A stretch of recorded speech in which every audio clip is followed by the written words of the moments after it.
Casey, I have a question for you. Go ahead. What's up? How tight is too tight? I don't know, dude. That's hard to tell. But if you ask Richard Moats, he'll tell you that it can never be too tight. Richard Moats makes the tightest braided equipment on the market. Look him up at midnightfalconry.com. Hey, Casey, I have a question for you. What's up, Aaron? How perfect is too perfect? Some say you can never be too perfect. Well, if you're looking for the perfect goshawk, hit up our boy, Seth Roy, for your parent-reared, a.k.a. chamber-raised goshawk. Hit him up at northmountaingoshawks.com. All right, Casey, since we're still asking questions here, how fine is too fine? That's a good question. You should ask Ashley Clark, makers of the finest falconry furniture on the market. Use code SportingChance10 for 10% off your order.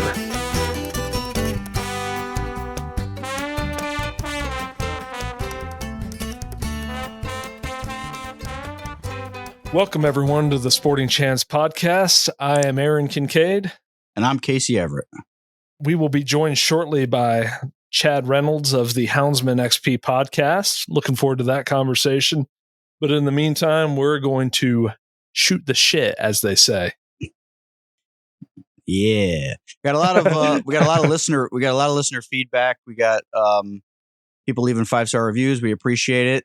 We will honor a couple people. One person in particular messaged and they said, I left a review, but if you're not serious about throwing us some merch, it's all good or whatever. We love the podcast. And then so I said no, we're serious. We're going to put our money where our word. We're men of our word. So if you leave us a 5-star review, send me a screenshot of the 5-star review. We'll and your address. We'll throw you some merch and send it in the mail. We appreciate the support. Stickers come in. They should be in soon. And they are sweet. Yeah, super sweet. You can ask Aaron. I'm like texting him like, when are the stickers coming? When are the stickers coming? Because they're super cool. Because he sent me a little teaser picture of like the website where we got them from. They're like, we got how many different kinds do we have? We got like three different kinds. We got what is it? A hologram? You said like it changes color. Holographic, yeah. Holographic. We got all different kinds. It's gonna be just 3 different kinds, but they're super cool. They're super cool though, and I'm so excited. I don't know about you, but I'm pretty much just doing this podcast to make merch. That's about it. Yeah, it's a good excuse to just like have artists draw up cool stuff, and then we just put it on shirts and just sell it. Even if it's awesome. Break even. It's at this moment, it's the opposite direction of breaking even. Because we reinvested, ladies and gentlemen. So what we sold and what we made, we put right back into another line of T-shirts, which will be coming out soon, and then all the stickers and stuff. And yeah, speaking of stickers, I want to give a special shout out. Actually, right now I'm greasing these bad boys up. For the first time ever, I'm trying squirrel chaps on a hawk. Okay, I'm going to try them on a red tail this year. Cool. So they're Ashley Clark, sponsor of the show, but I actually picked them up from our friend of the show, Heather McNeamer at Mountain State Falconry. So this is the first time I've ever ordered from her. I get this beautiful box in the mail. The boxes are all printed. It's not just a generic like white Amazon box or a brown Amazon box like I would send something in. Yeah. Hers is like custom printed with her logo. Inside has got like art of a kestrel. There's like mountains, all types of stuff on the box. So not only did she send me these super quick, super quick, she also sent me a bunch of stickers. So like their slogan, their slogan is there's hawkers and there's talkers. Oh, that's an old school line. That's a good line. Yeah. So she sent me some of those, and then she sent me some cool stickers of some red tails on squirrels, and then kestrels on starlings. So shout out to Heather and Mountain State Falconry. Highly recommend ordering something from them. And from Ashley Clark as well. Oh, yeah. Well, totally. Sponsors of the show. I mean, Ashley Clark, and we can't forget always with us, Richard Moats. He's actually in your room and my room at the moment. I was wondering what that was. It's a little shimmer in the background. It was, what's like the shapes that haunt people in their house? Like the shadow man. That's it. If you ever see a shadow man and it's very large, it's Richard. He's with you. He's watching over your shoulder to make sure everything's all right. Thank God for Richard. I messed up his website. I mean, people figured it out, and he said he's got a bunch of orders, but it's not midnightfalconrysupplies.com. It's just midnightfalconry.com. But I think I don't know where he got that name, Midnight Falconry. Maybe that's when he starts. That's when he started. That's when his servants start braiding. Is at midnight. yeah. All the little people with tiny fingers making super tight braids in his basement. Those braids are tight. Rich. Yeah, Richard's the man. Some say they're the tightest. The tightest. No, Richard's awesome. And just a quick story about Richard. It's not. We didn't even plan to talk about this, but I'm just going to throw it in there. So when I picked up Phoenix, a pure Albitus from Moglich, it was like went from Moglich to another guy, and then to me. But I had to drive all the way out to like Kentucky, like an 11-hour drive. And I think I posted something, or he heard through the grapevine, and I didn't even know Richard at this time. I just seen him around at meets and stuff, and he just messaged me on Instagram and was like, "Hey, I heard you getting that bird from Kentucky.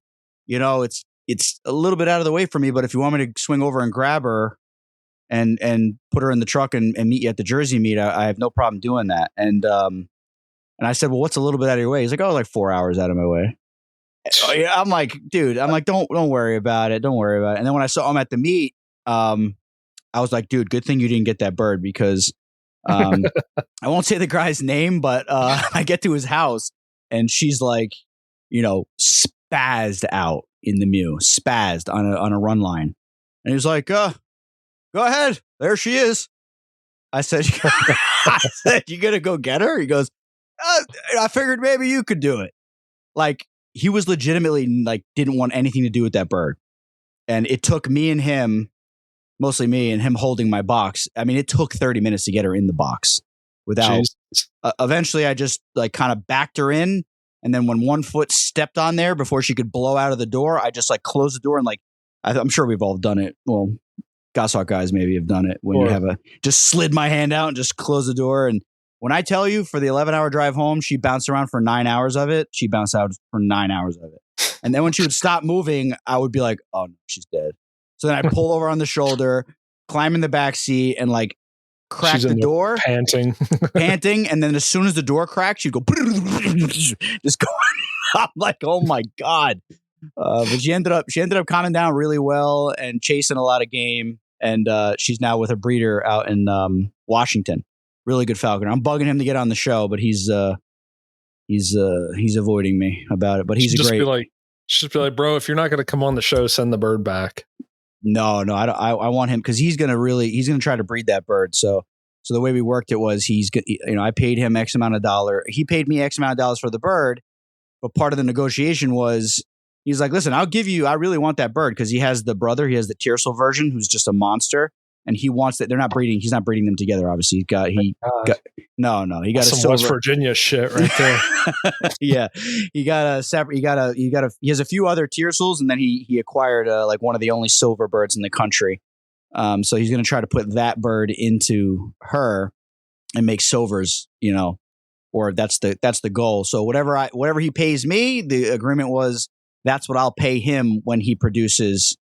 Offspring, if he produces, which we're keeping our fingers crossed, but yeah, so that'd be pretty cool. So I was like, if I want 5,000 or 4,000 for the bird, then I gotta spend that later, and I'm not gonna, you know what I mean? And I want, if he makes offspring from her, I want one. So we agreed on a more reasonable price that worked out for both of us. Well, I hope that does work out. Me too. So I saw you've been busy. One is you got a deer this morning. Yeah, smoked a deer. And it happens every year where I'm like, oh, I'm going to get one this year. And then I'm working, flying. And then finally I just texted my customer the night before and I said, I'm going to, I'll be there slightly later if that's okay. No problem. They're like, oh yeah, I'm home. I'm just working from home. Anytime is fine. So I just got in the stand and just sat there, and my area is loaded with deer. So like in New York, in our zone, you apply for a doe permit. You don't just shoot does like in Jersey. And it's like a lottery thing, but it's not even a lottery thing. Once you say what zone you're in, my specific zone, they're like, boom, you get it. So I can shoot 2 does. So I just got in a tree and she walked right underneath me and smoked her. It was a frontal shot. I never take frontal shots. But I bet she dropped quick. 10 yards, not even.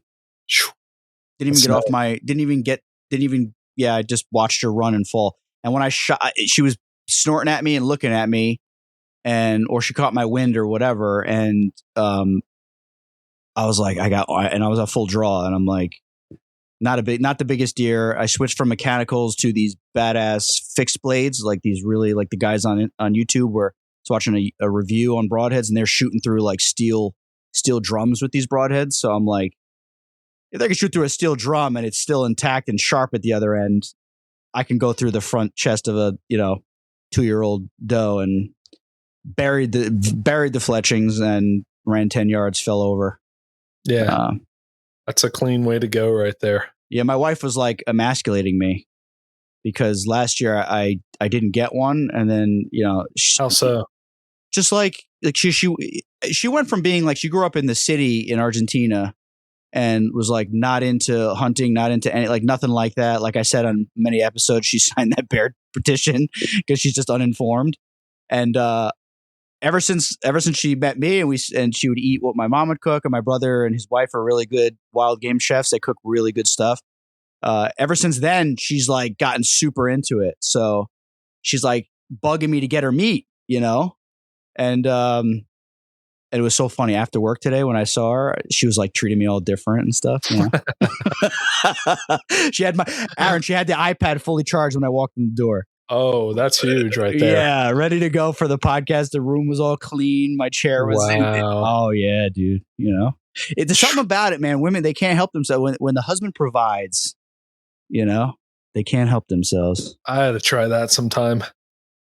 Oh, yeah, dude. Shoot up nice deer, drag it home, and just put a little blood on your face. Just providing. Yeah, just provide a little. Just doing anything. As Layman would say, if the tiercel doesn't provide, he's getting eaten, and we're going to find another tiercel. So my days might be numbered. No. You provide in other ways, I'm sure. I'm a whole lot of fun.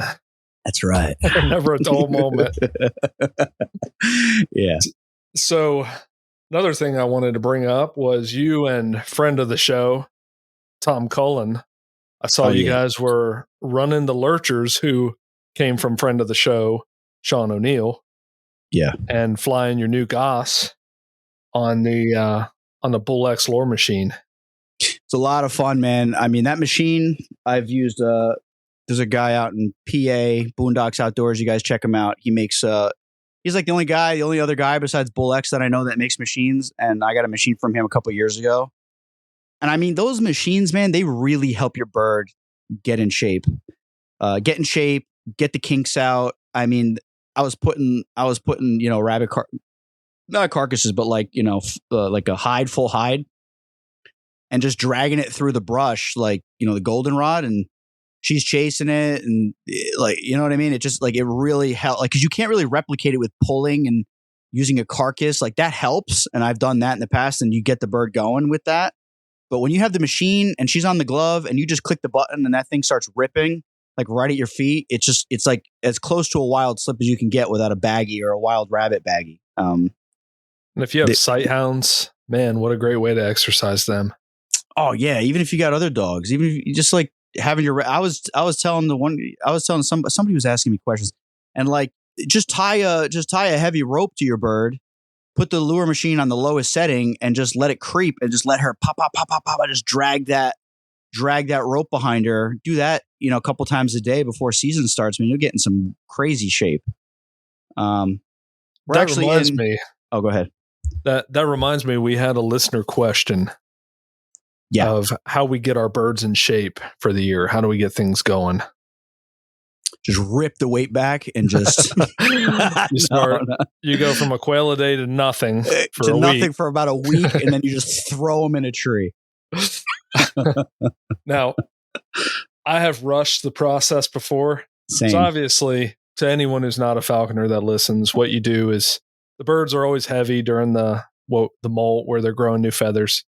We always keep them heavy. We just leave them alone. And then when it starts to get this time of year and we're starting to get ready for hunting season, you just gradually reduce the amount of food that you're giving them so they don't like crash. Obviously, that's not the right way to do it. You just slowly reduce it, and you do it over a period of time to where they get down to their hunting weight, which is what they'll respond to in the field, and get them out. I usually creance them a little bit, remind them what we do. Unless it's a Harris hawk. Harris hawks, you can just get them at weight. For real, just get them at weight and go. But like the goshawk or red-tailed hawk or anything else that was wild other than a Harris hawk, creance them a little bit, so tie them to the long leash and do a little bit of lure work for a couple of days, and I'm good to go after that.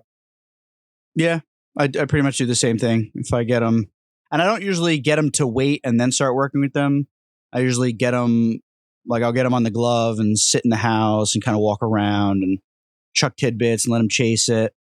Yeah, I usually get them a little heavier, get them down to where they're more interested in me and less fearful. And then I'll start calling them to the lure, like from the fence in my yard. Then I'll maybe go to the field and put them on a long creance and call them from a perch or something, and just stuff like that. Yeah, it takes a little time to get in shape. Takes a little time to get in shape, and red tails, they get like that a little bit too. Goshawks especially, like you'll have an imprint goshawk that wants to take your head off, and it's just super intense. And then as soon as you take it out of the mew and walk into your yard, they get fearful. So you'd be surprised. I wouldn't just take a bird like that and just throw it up in a tree, even a red tail, without working with it a little bit. Try to get it coming to the lure. I usually just like to see him an instant response to the lure, and then I'm good. Yeah. Sometimes I'll bring a pigeon with me or a carcass, like for the first couple hunts, just in case something goes awry, and I'll just chuck that out. God forbid. I was talking to a listener of the show, and he is flying his first Cooper's hawk, and so all he's done at this point is red tails, which all of us have been there at one point. And he was concerned about the bird's response to the glove, not coming to the glove. And I had to tell him that accipiters, that's not what you're worried about. It's all about the lure. For me, yeah. There's many trains of thought, as we know, but yeah, I don't do jump. Some guys are different, man. I don't do jump ups. I don't do anything with the lure and food. I mean, the glove and food for at least the first season. I know guys that after 20 kills, then they switch to the glove. They'll call them to the glove, and they don't seem to have any problems. I don't like any association with the glove, because there's nothing worse than a sticky-footed goshawk when you got rabbits flushing and she's sticky to your glove, looking at the glove. No bueno. No, it's definitely not good. So I'd rather just avoid that for the first season and just do all lure stuff. Even if it's like half the time when I call my bird back, I'm not, from a slip and they land in a tree and they're out of position or whatever, I'm calling them right to the lure to like a tidbit on the lure. And then I'm just getting them back on the glove. Yeah. And going from there. Step up to the glove, and that's it. Yeah, in my experience, and he's got a passage Cooper's hawk, and he really seems to be doing a great job with it. Shout out to Travis, especially for his first accipiter. Couldn't imagine something more challenging than a passage tiercel Cooper's hawk. But yeah, I think you'd be hard pressed to get that bird to come any kind of serious distance to the glove. Yeah. I mean, I've never in my experience with Cooper's hawks. So as long as that bird will come to the lure, you're good to go. If it's a passage versus imprint, then obviously there's all different things. But yeah, you got to work with the bird. If the bird's not enjoying coming to the glove or has a little bit of some uneasiness about coming to the glove, then just call him to the lure. Who cares? Yeah, call him to the lure, pick him up, keep going. You don't. Calling to the glove, it's like overrated. Yeah, I agree. Now, red tails, you can call them to the glove all day. Well, I wouldn't overdo it, but yeah. No, all day, every day. The entire day. 24/7. That's all you do. Dude, I was talking with a guy. I'm not going to say who he was. And when I say this story, the person that I was with will know exactly who I'm talking about. I mean, after every single slip, like we had rabbits running this hedgerow left and right. And after every slip, he would pull out a pinky mouse and call the red tail back to the glove. Every time. Okay. And there's more rabbits running, and I saw where the rabbit cut in, and like I'm running over there to cut it off, and he's got his fist in the air with a mouse on it. He's like, oh. I'm like, what? Yeah. No, actually, I'm not going to say his game call, because if I say his game call is like everyone has their own game call, and if I say his, people will know who he is. He yells out a number. Well, it sounds like a number. He goes 2.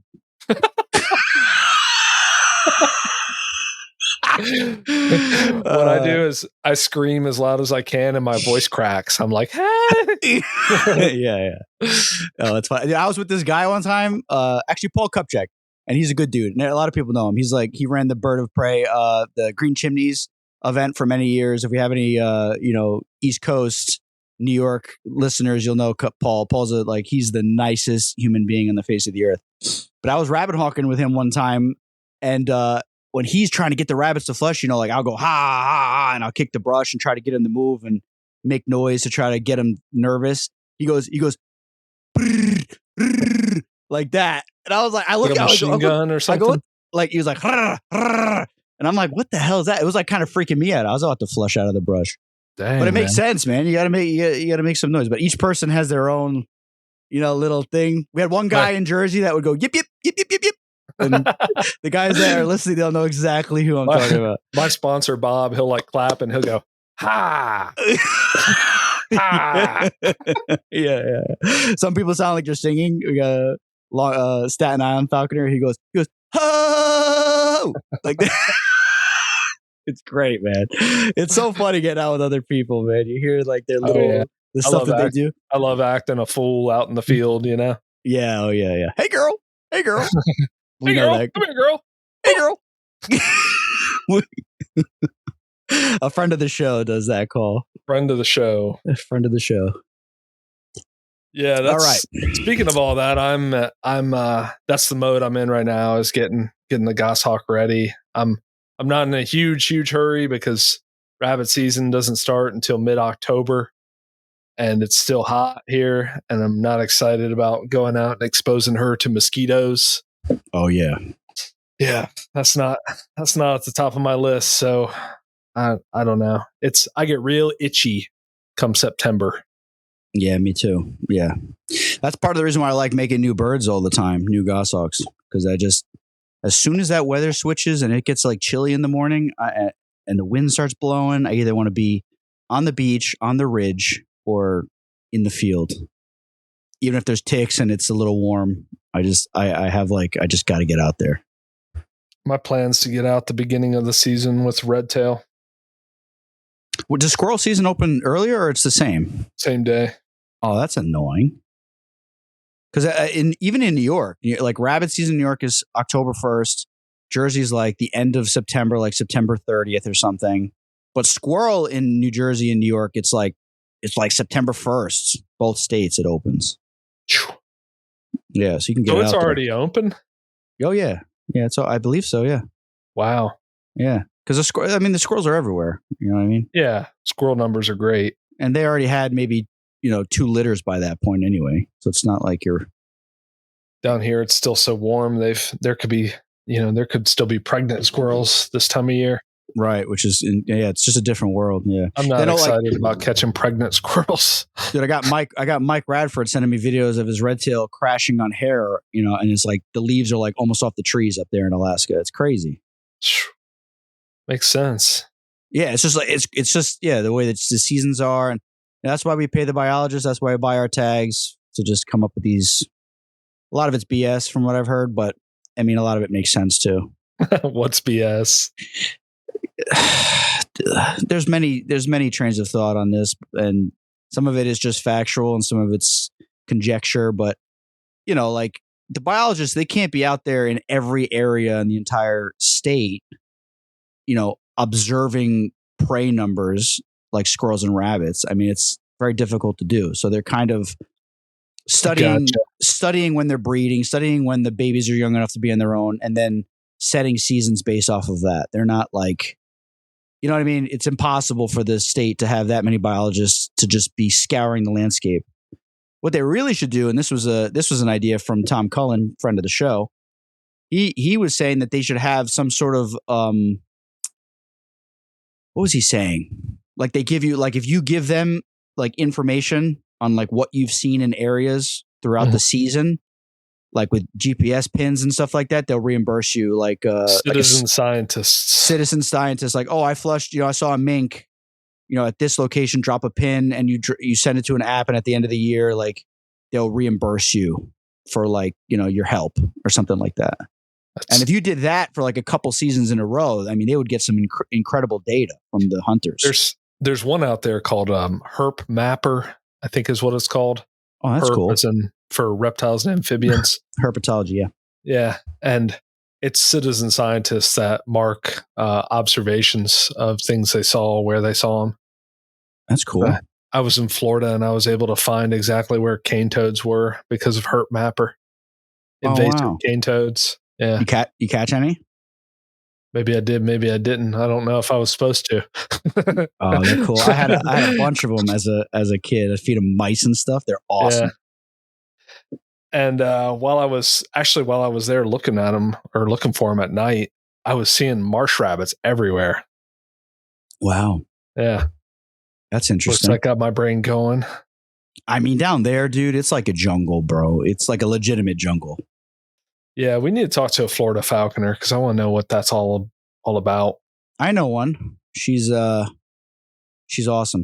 I've hawked with her in the past. She takes great photos of my. She took a couple great photos of my bird, and she's like, oh my god, like, and this was a tight spot, so like the rabbit would appear and then disappear, and then the bird would like drop in and hopefully get it. And she's like, I don't know that I've ever even really seen a rabbit run like that before. Like she's catching rabbits and squirrels and stuff. Like she's out there all the time. But down there, it's like she's just beating brush in the hopes that that you'll hear the bells. That's pretty much the way it goes down there. I'd be afraid to run a dachshund down there with all the snakes. No, she runs. I don't know if she runs a dog. I think she just manually beats brush. But yeah, I wouldn't run a dachshund. I wouldn't want to run a dachshund down there. Snakes and alligators and forget that, man. Yeah. I was talking to a buddy of mine, man, and I told him, dude, if somebody offered me $10,000 for ginger, I would not take it. Like, I would not take it. Yeah. I was talking to somebody recently about selling one of my dogs, and the one I have that's a retired breeder, I wouldn't sell her. Just wouldn't do it. But I have dogs that are still, have litters in them left to go. And you think about the value of a good hunting dog that can produce good hunting dogs themselves. Yeah. That's a big deal. Oh yeah, man. Yeah. I don't know what kind of price I could put on one. I just know without ginger, like my whole system goes back to, I have Franny now, and Franny flushed, she flushed like, the other day she flushed 3 by herself. Go Franny. Go Franny. Yeah, she doesn't open though, which is kind of irritating. She doesn't make any noise. It's so weird to me why some dogs will not open. Even when both of their parents will open, you train them the exact same way, the pup won't open. It's the weirdest thing. Yeah, like the only reason I knew she flushed them was because the baggie ran, and then the bird chased it, and then Franny like popped out like right behind it, like she was right behind it. So it was definitely her that flushed it, Well, the scenting conditions are tough this time of year anyways. Oh, dude, it's like, it's just watching Ginger, who can track anything. Like the rabbit runs, I watch where it runs, and then she's just like running around in circles. And then as soon as the sun like crests like the tree line and it starts getting dark, it's just like pushing everywhere, all over. She's just nothing can get away from her. Mm. That sun just pulls that scent right off the ground. Yeah, Teddy says it's all open air scenting right now. Yeah, I watched her. She's got her nose on the ground, and then she's got it right in front of her face, and it's almost like she's, like you said, she's like, if they're running through the brush, she's smelling like what they're physically running into. I think we have the perfect person that can add a little insight. What's going on, yo? What's up, Chad? How are you? What's up, man? Doing pretty good. We're talking about scent and the interaction with the sun and pulling it off the ground. Is that, am I talking out of my ass, or is that true? No, it can, but it depends what the soil temperature is and the air temperature, and the wind can play a big role in it. If there's a hill like up on the mountain, when we run bear in the evening, all the cold air slides down off of it, whereas during the day, it's all going up. So there's a lot that goes into it. Yeah, I was just commenting that when the sun is directly overhead, it hasn't rained for a while, and rabbits are running. My dog acts like she doesn't even know where they went. It doesn't hold the scent very well. I always like to think of scent as like confetti, and it kind of acts the same way.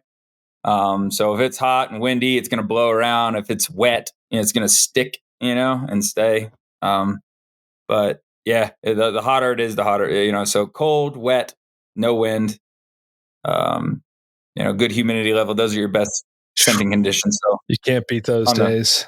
Flip side is the worst. Cannot beat them. If it's all right, ladies and go ahead.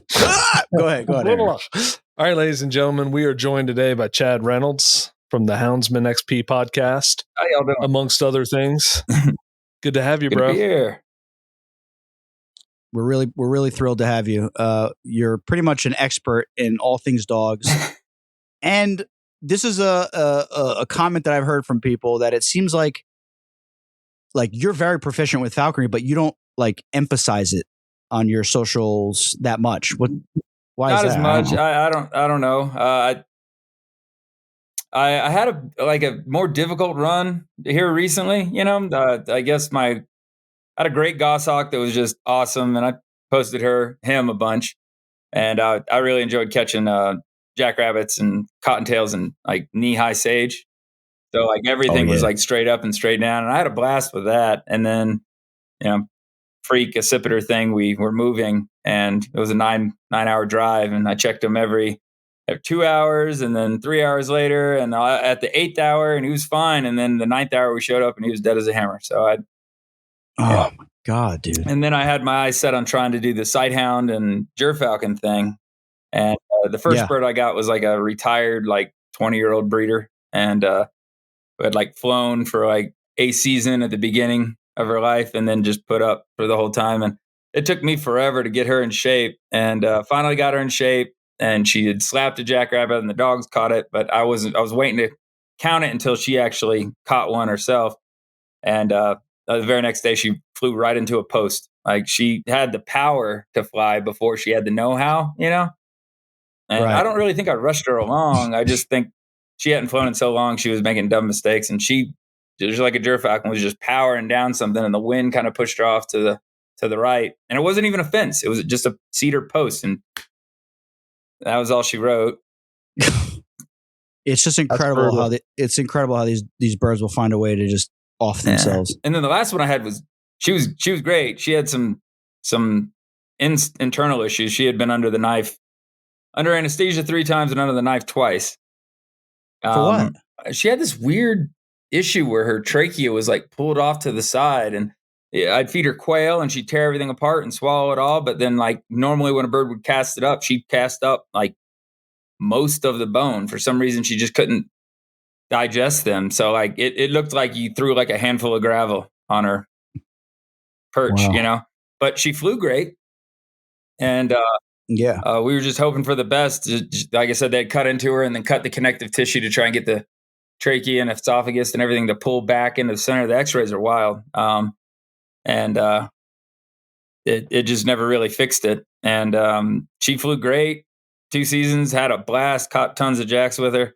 And then during the molt, I just went out there one day, and what I would do is I'd feed her 2, and then I'd fast her the next day. So I'd sit there and give her 2, and I'd watch her tear into them and go, all right, cool. And the next day I'd come out and look at her. Everything's fine. There's no bad meat in there. You ate everything. Meats look good. Everything. All right, I'll see you tomorrow.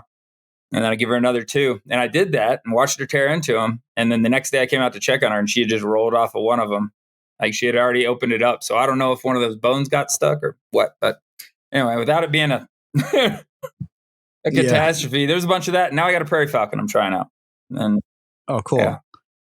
Doing the same thing, sighthounds, jacks with it's the prairie just so much female. fun, man. It's incredible. All of us like different things, but when just the rabbit's running as fast as it can, and the dogs are going as fast as they can, and the hawk, it just max speed, and I'm just trying to keep my eyes on it with the horse, and it's a blast. Oh, that's something I've always been fascinated with. Is that's got to be some of the roots of falconry. Is, well, I'm not a horse guy, so I'll never ride a horse, but if I lived out west, I would definitely want to fly a big falcon with sight hounds after jacks. Mm-hmm. And where I am, I got a lot of tall sage, so the jur really wasn't the best tool for the job. I mean, we did it, we got it done, but she likes to get in behind, and that was her favorite thing, is where they'd make a hard turn and pull away and line out. And my life in falconry is like, it's over. And she loved that stuff. She did it in front of some people at NAFA, where she's like 600 yards behind, and then just ate it up and flew right up its butt, and grabbed it and rolled with it and did the whole thing. And that's what she liked to do. But she'd struggled to make contact in some of the taller sage, where she'd have to go down and then come back out.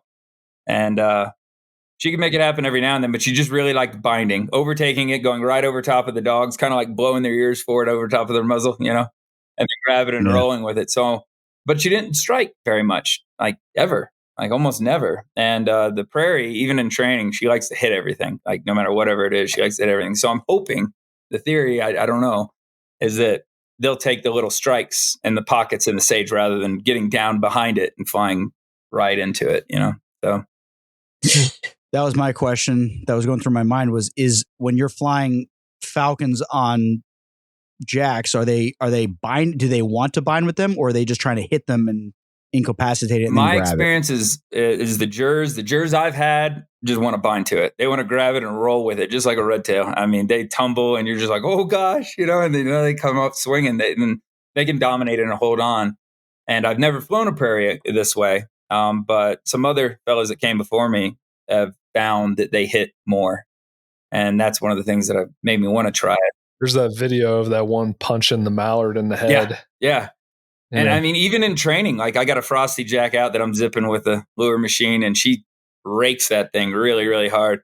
And I'll stop it from moving, and she always sits like 3 feet away. And I'm like, are you dead? You want another one? What do you want? And then she'll run over there and hop over it. But that's awesome. Yeah. So where did she come from? I pulled her in Idaho, a little bit older. So not quite an imprint, but not quite, passage. She definitely was young, and I don't know. Right now, I know a lot of people talk about that being the right age. I'm almost wondering if I have like the worst of both worlds, where it doesn't like me like an imprint, but it doesn't know how to do a dang thing. And it's been hard beating into her head that there's food in these rabbits. You can crack them open. It's delicious, I promise. And but she's getting there now. Did a baggie with her the other day, and she clobbered it. She actually clobbered it. So I just hope she sticks with it. All she's really got to do, she's big enough that she can, crack them hard.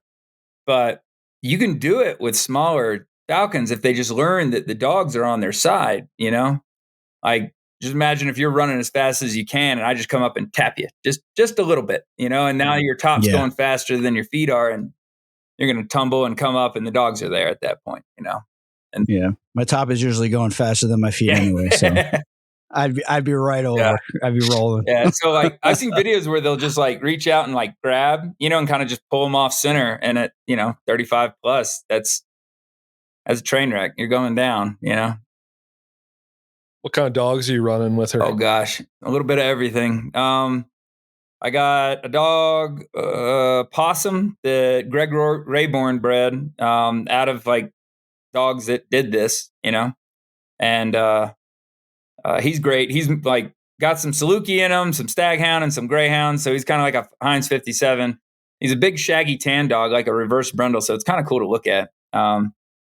He's pretty tough, but he knows the birds off limits, and he's Old Faithful. He's been there. This is his third time doing it, so he knows the whole thing. And I had a Agar. I'm probably mangling that. It's a greyhound from Hungary, Magyar. And that she was great. She was a bolt of lightning, early acceleration, low end on the top speed, but like that really helped with the jackrabbits. I want them to, if you give them time, they're going to come up with a plan. All right, I'm going to go over here and I'm going to rake you off on the the sage. But if like that dog's right on their hind end in the beginning, they're just worried about their next 5 steps. They aren't trying to make a route to lose the dogs. And she really helped out with that. Now, like I said, she'd fall back at the top end speed if it ever lined out after a hard turn. But she really helped get things set up straight at the flesh. but she ended up having a seizure on me. I loaded her up and everything was fine. And I got to the field and she had a bunch of straw in her mouth, just some freak thing. And they say it happens sometimes with greyhounds, but now I'm starting salukis, pure salukis, and they're fun. I heard a rumor that you imported some. Oh, yeah. Is that true? Yeah. With a bunch of help. A bunch of fellas gave me a hand with that. Ryan Scoggin. Can you talk us through What's that? Can you talk us through some of that? Yeah, they gotta go from one country to another country and kind of bounce around, and that's the kind of the secret sauce to it. But ultimately, they end up in Germany when their books were still open, and they can get a serial number, and as long as there's a good chain of custody, the whole route, they get their serial number, their microchip, and from there they have to bounce around a little bit before they come here. But it's kind of a nightmare getting them from country of origin. And I'd be lying if I could explain every bit and piece, to it, because there might even be some stuff to it. Yeah. But got it.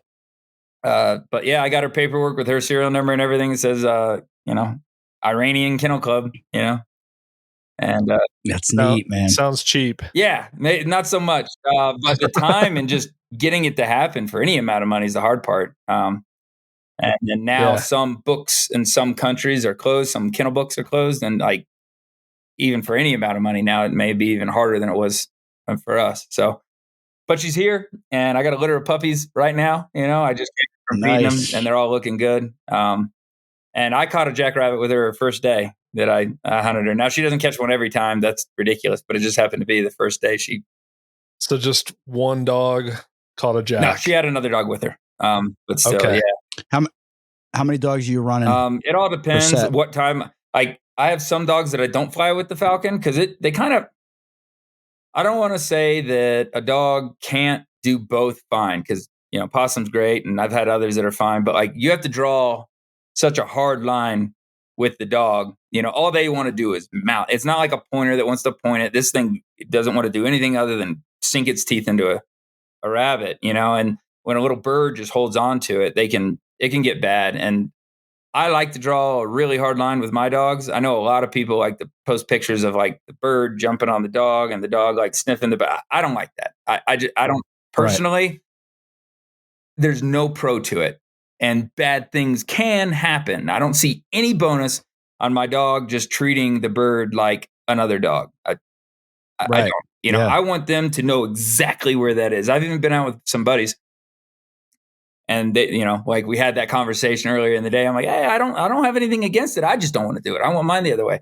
And I watched this dog get up and they kind of scrapped with each other. And one dog bounced back and just stomped all over the bird and its catch and everything. And I was like, mine never would have done that because the whole time they're like, there's the VIP. And if I get too close, sparks are coming out my hind end, like, right. So anyway, sometimes that can. My thoughts are it might take the edge off of them if they're kind of like looking for the bird and trying to, worry about all that. Yeah. So I have others. I got a dog named Daryl that's mostly greyhound, and he's the fastest dang thing. He's incredible to watch. But so depends how I'm hunting. I may go out on the horseback and then run all my salukis all day, and they have a little bit less speed, but twice the, I don't know, a lot more endurance and heat tolerance. And then, I may go for a foot walk and have the greyhound with some of my salukis, or there's a million different options, different ways to do it. And back when I had staghounds, those are really fun too, the coyote catching dogs. And their top speed is off the charts, but their turning ability isn't quite there because they're so long for that wide open stride. And then they all that extra muscle that they have on them, I find that if I couldn't even look at them if it was 70 degrees or hotter, they could stroke out. Whereas my salukis, I can almost run them year round. They deal with the heat just fine. Where do you live? Go ahead. Sorry, Casey. No, where do you live? Out in the Southwest. That one, we kind of keep that one. The Southwestern United States. So hot. That's right. Really hot, really dry, and way up in the air. We're at about 7,000 feet. Okay. Yeah, that's always a concern with most breeds of dogs is how hot it is. Because I mean, running a dog is hard work on them. Oh yeah, and they put so much into a little bit of time. A lot of people I'll brag on my greyhound for having crazy endurance. They're like, he only runs for a minute and a half. I was like, yeah, but he ran further than your dog did in 10 minutes. Yeah. Did we? Me and Casey run dachshunds. Yeah, we run dachshunds, and a big day is 10 miles for us. Yeah. I've got the GPS collars on mine because I don't do much hole work. We really don't have many holes in North Carolina, at least the areas we hunt. So it's mostly just through brush, and they cut through the brush with those GPS collars on fine. Yeah. But at the end of a long day, it'll be 8 to 10 miles. You're probably doing 8 to 10 miles in 15 minutes. Depends what we're hunting. But if it's on horseback with the falcon and the dogs, real fast. And that's that's why I like them so much. Because I still walk hunt all the time. Like getting the horse in it takes a lot of time. It does, getting them ready, getting all the saddle, all your tack, all that crap in there, hooking up the trailer, getting out, putting it all on, and loading it back up and putting it away. So it does add a lot of time. So I don't use it all the time. I like hunting off the foot. But if you go to a new area, you can stomp out the good spots, and then you're like, oh, that over there, it's like a half mile away. You just run over there and check it out real quick, and then go to another one. That's what's cool about that. That's why I love the horse so much. I cover a lot more ground. Anytime I've been out west and I'm walking around, I'm like, man, I see why people have horses out here, because it's like totally different. And when I'm scoping out like bird dogging new jackrabbit areas, if I don't have the dogs on the ground, I'm just walking around on the horse, I see a lot more. The jackrabbits will stay more because there's a 4-beat, pace, rather than 2 feet, of a human. There's cattle out there, there's deer out there, everything like that. So that 4-beat, that 4-step cadence, that's my theory. Who knows what's going on in their head? But I know I could walk up on a lot more jackrabbits on a horse than I can on foot. Interesting. And then something I noticed. This summer we were on vacation and we were out in Texas. So I wanted to show my wife a jackrabbit field. She's never seen a jackrabbit. So we walked out in a jackrabbit field, and I've never looked for them without a hawk there. They book it, man. They don't play games. Like you can't get anywhere near them when you don't have a hawk. But when there's a hawk out, they'll sit tight for a long time. That's my experience, obviously. Now, if I keep hunting the same fields over and over again, those big ears aren't just for show. They'll hear me coming and they'll creep.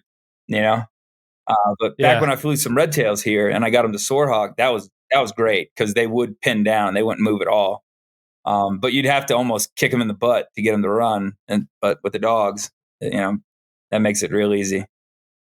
Yeah, it's so crazy how the behavior is different when there's another predator around. Yep, it's fascinating. Are you so if you're flying if you're flying a red tail soar hawking condition, are you using a different dog? Are you using sighthounds for that? Or are you using something else? I love the sighthounds, man. I might not catch as much with them, but it just.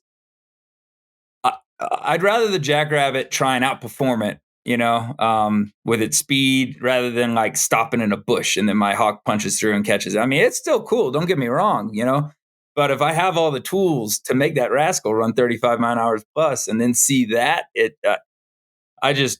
that's absolutely incredible. So I throw the sighthounds down as much as I can. But I have Draghars that are great at finding and producing them. Before that, I hunt with Yag Terriers, and those were a big passion with me for a long time. But now where I used to live in northern Louisiana, they were great. I had all kinds of varmints and everything to mess with. But coming out here, I had less hogs and raccoons and fox. And now I got bear and lion and, and badgers. And the line of Yag Terriers I used to mess with caught the pigs. I wanted mine to catch the pigs. I'm not saying that's the only way to do it, but that's the way I preferred to do it. And when they came out here and started trying to catch bear and lion, it was a problem. I got one dog named Missy, who's kind of like a superstar from the kennel, and I've seen her brains twice. And that's not to say she's tough. My God. She should have, by all rights, she should have died the first time. A lot of people, there's that. No, if a lion bites your head, like you die unless you get really lucky. And she's just been really lucky. I got the x-rays to prove it too. There's like saber-toothed tiger holes right through the top of her head, All right, we gotta, Aaron. I don't care what you have next, but we gotta talk about this. We gotta talk about. I want to hear because I have so the listeners of the show know, and anyone that follows me on Instagram, I'm like my whole neighborhood and where I moved to 3 years ago is infested with bears. Okay. And we're not allowed to run them with dogs, of course, because that's evil, obviously, of course, as we all know, that's evil. And yeah, we know that. Unethical to make a perfect shot on an animal and know exactly what you're shooting. It's unethical. Yeah. So we're not allowed to run bears with dogs here, but you do. Oh, yeah. So I want to hear about, I personally want to hear about that. I want to hear what you're running, how you're doing this, cutting tracks, all that, if you don't mind. Yeah, I did it for years, had a blast with it. I've actually put them down because my daughter wants to run with hounds. She wanted to hunt rabbits with little hound dogs. So I put the big game hounds down. I kind of picked up the beagles, but I did it for a long time. So at the moment, I don't have any, but we used just a cocktail of dry land hounds. A lot of people like their breeds, right. And out here, I got a bunch of buddies that I ran with, and we did our own things separate, and then we come together every now and then. But all of us just spread best to best, and it didn't matter if you came out with a Maltese and it was outrunning mine. Well, there's a Maltese in my hound dogs in the next year, So right, they had a lot of English in them, which are kind of like the red tick looking dogs, But okay, it all depends. There's a few different ways to do it. Going up to the mountain, like I said, at the right time of day, you can get when the air changes and the cold air kind of comes down the mountain, these certain draws, you can learn patterns, where they're crossing from water to water. And that's called rigging. And then the hounds all have their heads out. Is that kind of the questions you're asking?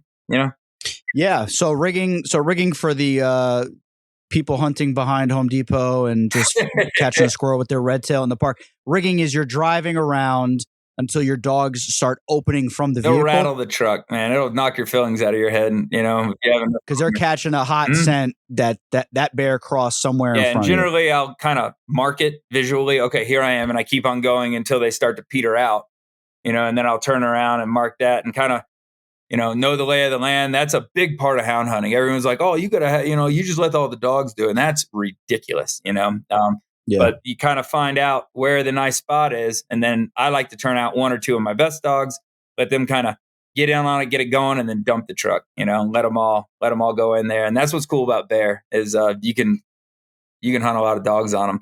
And contrary to popular belief, they look like a hippopotamus, but them things can run like Kenyans. They can go forever. They have so much endurance, And that's one way of doing it. But I finish off that endurance part. Another thing is they'll go to a good tree, climb up it, and then put their arms behind their head and then kind of relax. And just while the dogs are down at the bottom barking their life off, and then you're just trying to get there as fast as you can. And if you come in down upwind, they'll smell you and jump out immediately. Like they got a really good nose and they don't want anything to do with humans, because they get ran with dogs, which would help out the people up in your area, like. Oh yeah, it would help me out. But they don't like trash cans around here. I wonder why. I wonder they don't why. want anything to do with human trash can out here. But and then they'll just sit up there until they're done.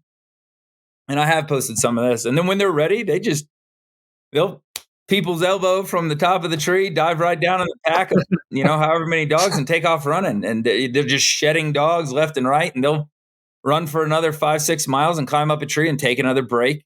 And it'll gas the dogs out. So it's a real struggle. A good bear running on a hot day, I don't know how they do it, but they'll outrun a lot of good dogs, But then the other way is if you go out in the morning and you're looking in the sand, and I thought this was ridiculous when I started doing it. I was going out with some of the locals, seeing how they did it. And I was like, you're going to look for a smudge in the sand as you're driving by going 20 miles an hour? And you get an eye for it eventually. And we like to call it shiny. So like they'll twist their pad a little bit as they walk, and just think of taking like a football, and you're holding onto the 2 points of the flat ends down and press it into some sand and then like twist it a little bit and pick it straight up. It'll be like a smoothed out area and like the orange peel of the sand. And you can spot tracks like that in the morning and put good track starters, dry land hound dogs, and you can go left and right on dry land dogs and wetland dogs. And, both of them act better in their own areas, but it really takes a dry land dog to smell that. And they'll get on it and they'll kind of peter around on it. Sometimes they won't even bark for the first half mile. And then as they start to catch up to that scent, they'll start sounding off. and you can tell that he's not running them yet, just based off of the cadence of the brawl, the bark. And then eventually they'll start getting him behind him. And then that's when the odor is shedding off of the bear. In my experience, bear put less odor in the track, but they shed more odor off their body, whereas lions put more in the track and less off their body, Yeah. Bears definitely have they definitely have an odor to them. Yeah. Yeah. There's a lot of lion dogs that'll run lions and get swatted in the face for years, and they don't want no part of a bear. There's just an odor in them, and it's almost like a dog around a wolf. They're like, this thing eats me, And the lions could too, but for whatever reason, they don't too much. Whereas like a bear is like some primal fear in them. Now, there's a lot of dogs can do it too, but I almost never see a bear dog that'll back down from a lion. But you see sometimes lion dogs that just would rather not mess with a bear. When you're going after lion, is it the same kind of setup? No rigging for them. Some people could do it in other places. We can't here. But you can. Why is that? Because of the shedding? Yeah, they don't shed as much, and for whatever reason, a lot of folks just don't have any luck. Now, if they walk right across from you an hour before you get on the road, yeah, they'll open up, And there's been times I've had a lion pee, and mark on something, and the moment my dogs opened up and found out that, oh gosh, it was just urine, and then we started cold tray on the track. But with those, I'm looking for a track, trying to cut a track, and you can see the pattern. Because they step in their own track. So it almost looks like a guy with like 2 jugs on his feet walking through the snow. And then same kind of way with that. Start it with your best dog, or a dog you're trying to make your best dog. Let him kind of get the signature for that animal. And I almost feel they learn a way that lion travels, the land. And like they like to go under branches. They like the ridgeline. And then you can cut the other dogs into it. But I find I treat more lions with fewer dogs. So 3 or 4 is ideal, for what I like to do. Now, the problem is you always have more. You always got puppies that you're up and comers, and you're trying to sort through and find out who's going to be the highest performers, and they can get in the way. So that's why I let those get out and get going and cut the young ones to them. Yeah, because we had Kirk Price on, who's a bear hunter in I think it's West Virginia, right? Or Kentucky? Virginia. West Virginia. And he was talking us through how, when he can see on the GPS, because everything out there, and I'm sure it's similar with you, it's all GPS. So he can see, when the one dog makes a turn at an intersection and a couple of them are going one way, a couple of them go the other way, he knows that if some of his main dogs are going that way, more than likely that's where it's going. So he's going to he's going to focus on that. But he's keeping up with like a side-by-side on like old logging roads and stuff. Are you using the horses for bear hunting when you used to bear hunt and lion hunt? There's times I could, but then the canyons are rough, and they'll go up it and down it and up it and down. I had Tyler Sladen out one time for a lion hunt. Well, that's unusual to tire him out from what I hear. Yeah. Well, it went off of like a 300-foot cliff, and they can kind of like almost like a hamster exhibit, go down 10 feet and then over and then down and over and down, and made his way all the way down. And my dogs were all coming down off of it. And about the time I got down to the bottom, my dogs were coming up it again, so I shimmied my way all the way back up. And then we got over to there. And as soon as we're like, okay, yeah, here it goes, they're going back off again, so like a horse would be a nightmare in that situation. What about a mule? I can barely get down it, with a rope and, my arms and legs and rappelling gear. It needs thumbs, You got to do it on foot. Does it get like a baboon only in that situation? What was that? It's only on foot in that situation?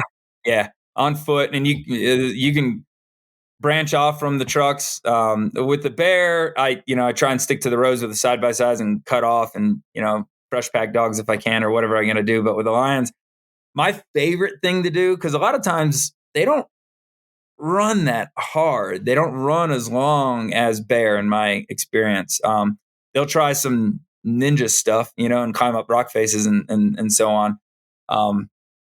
But my favorite thing was to try and run, not with them, but where I could keep my ears on them. And depending on if they went down in canyons and up the other side, I would cut the corners and make predictions. And there's been times I've actually got in front of them and they go blind past me, and that's an adrenaline rush. That's incredible when you're trying to keep pace with them. And I definitely have to be in better shape than I am now to do that kind of stuff. But that's my favorite way for the lions.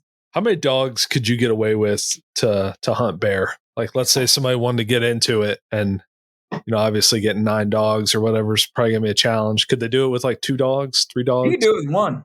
It is possible to do it with one. You're going to pour your heart and soul into that dog. You're going to have a lot of off days when the pads blow out. You're going to have a lot of other things, but you can do it with one. Personally, I wouldn't like to do it without 4. I find 4's the best. I got 2 older ones, and as well, because it is so dry out here, sometimes we hunt different than folks in other parts of the country.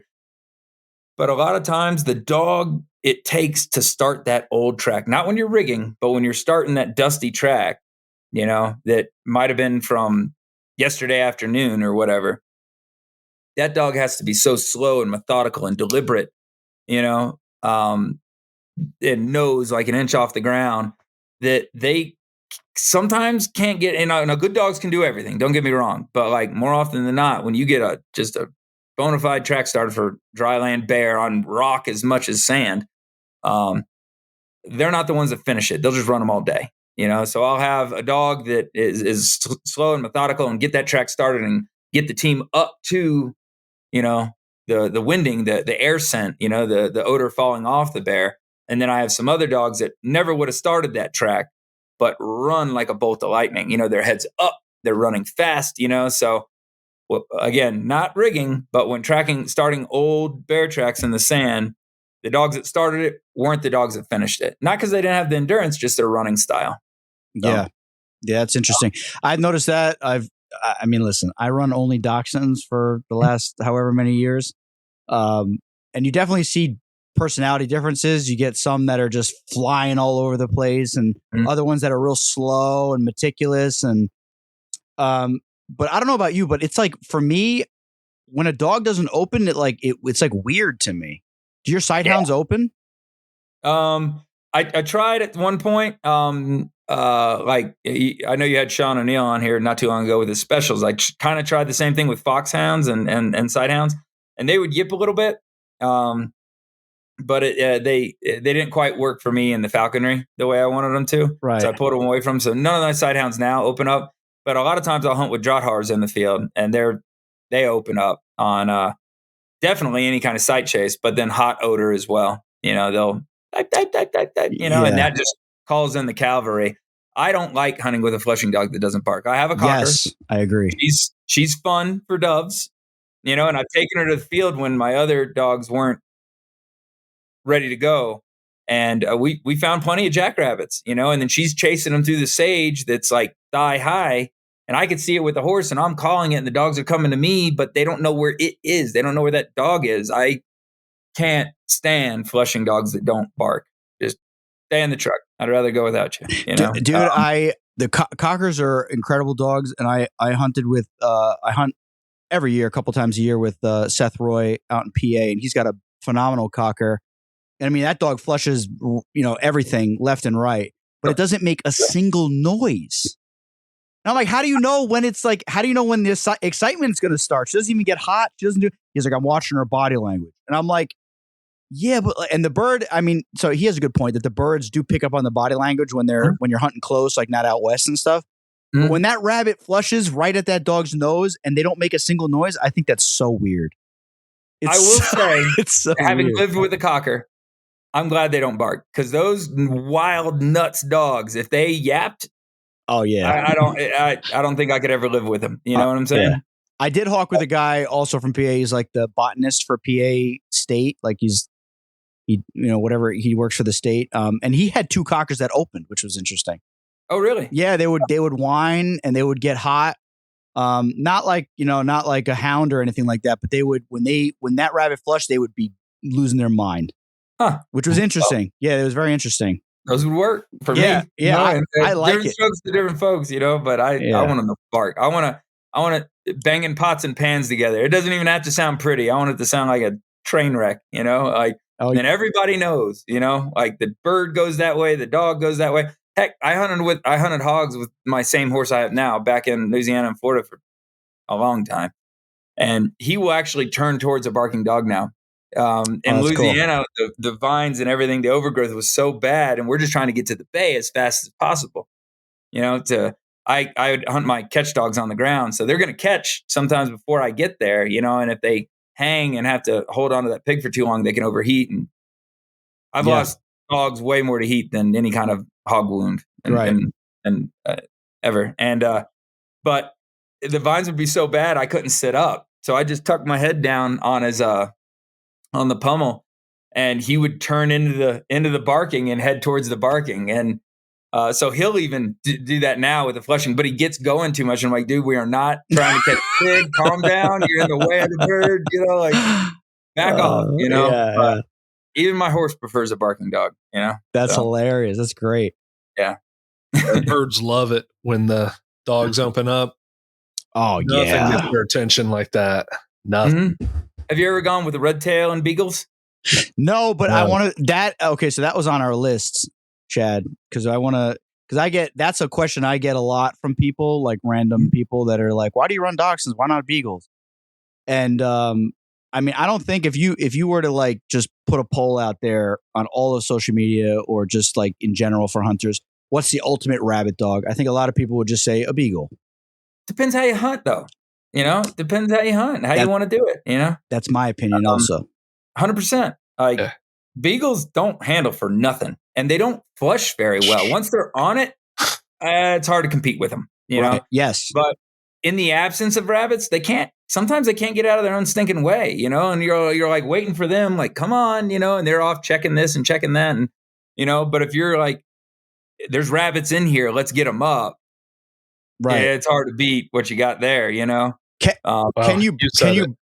Can you break them of that? Because I have fantasized about running all different kinds of dogs with my current setup, and I fantasize about running a beagle. But can you break them to the point where they'll work tight with you?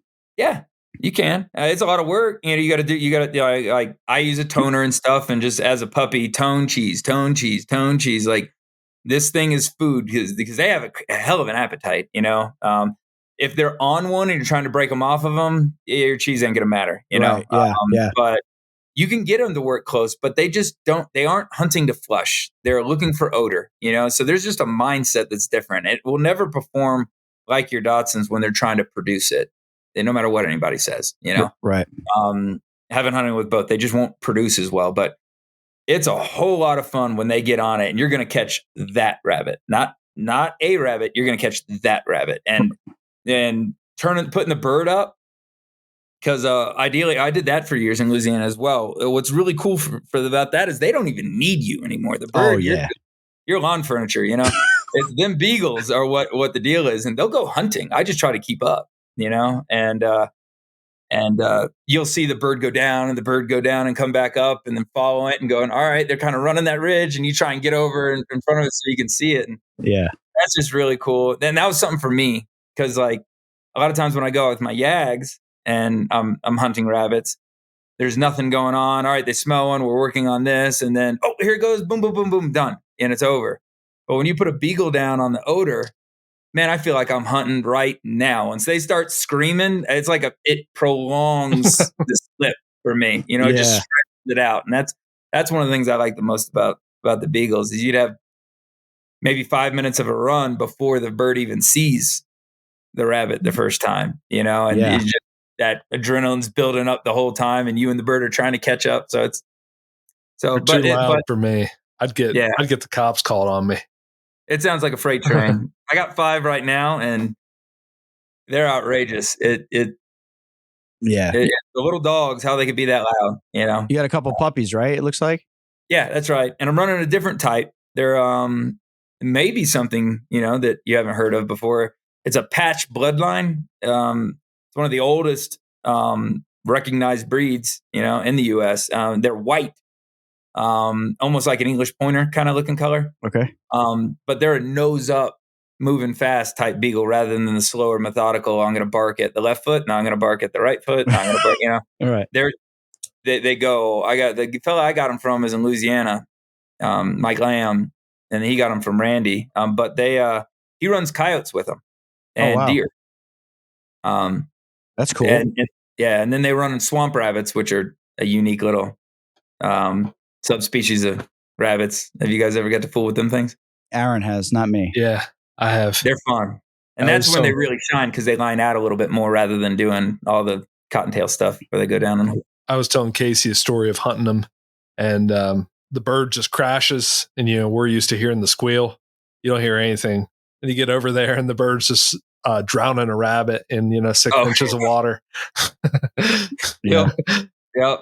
And they even at first I was like, you don't hear anything. I was like, I heard it when they caught them, and to me they sound different, almost from like a cottontail to a jack. They have like a different vocalization. But yeah, in the water you don't hear nothing. Yeah, that's all of them that I've caught have been in the water. Like they're trying to sneak through 6 inches of water, and the birds just smash them. I get over there, and there's the rabbit's fighting for its life underwater. That'll got little capybara feet too. It's weird. What's that? They look like capybara. Their feet, they're really weird looking. Yeah, they're weird little rabbits. Yeah, I'd like to catch one day. Yeah, the only experience I had hunting I've hunted many swamps, but I had a new goshawk, and I had Ginger out there going ballistic. This thing cut a left because it was either cut out in the open and get killed by the hawk after we were chasing it for like 30 minutes, or go in the swamp and try to outmaneuver the dog. And dude, this bird goes out, hovers, does this insane freaking maneuver, crashes. I plow through the fragmite. I get in the water. The fragmite. I don't know. That's what we say around here. Cattails or whatever. I get it up. Okay. I'm up to past my knee. He's like, okay, I don't know. That's what we call them. The cattails. We call them fragmites. I said the same thing, Chad. Yeah, that's what we call it. I had no clue. I was like, I'm not getting interrupted, man, but I have no clue. This is a type of briar or something. It's the East. Yeah. It's a New York, New Jersey thing, the fragmites. All right. We get out. I get out there, man. It took me like at least 5 minutes to get out there through the water, climbing over on islands and stuff. I get out there, bird's got a freaking mouse. Yep. And Ginger's she's still going. She's just still going. She's still working it. And this thing's got a mouse acting like it's like, the end of the world, not giving it up. It's getting dark. I'm like, God, are you freaking kidding me? Purple ribbon mouse though, man. Like the flight that she put on, I mean, it was just phenomenal to catch a freaking mouse. It was ridiculous. That's what got me into falconry, was watching a red tail catch a mouse. You're talking goss though, right? It was a goss, which is the worst, but yeah. The same place I was catching marsh rabbits, she caught a freaking spotted turtle. No way. Oh yeah. Best thing I've ever seen. Get over there and she's got a freaking spotted turtle. Dude, keep that thing. On that, I've have you ever seen a group of Harrises go after a armadillo? No, never. Hilarious.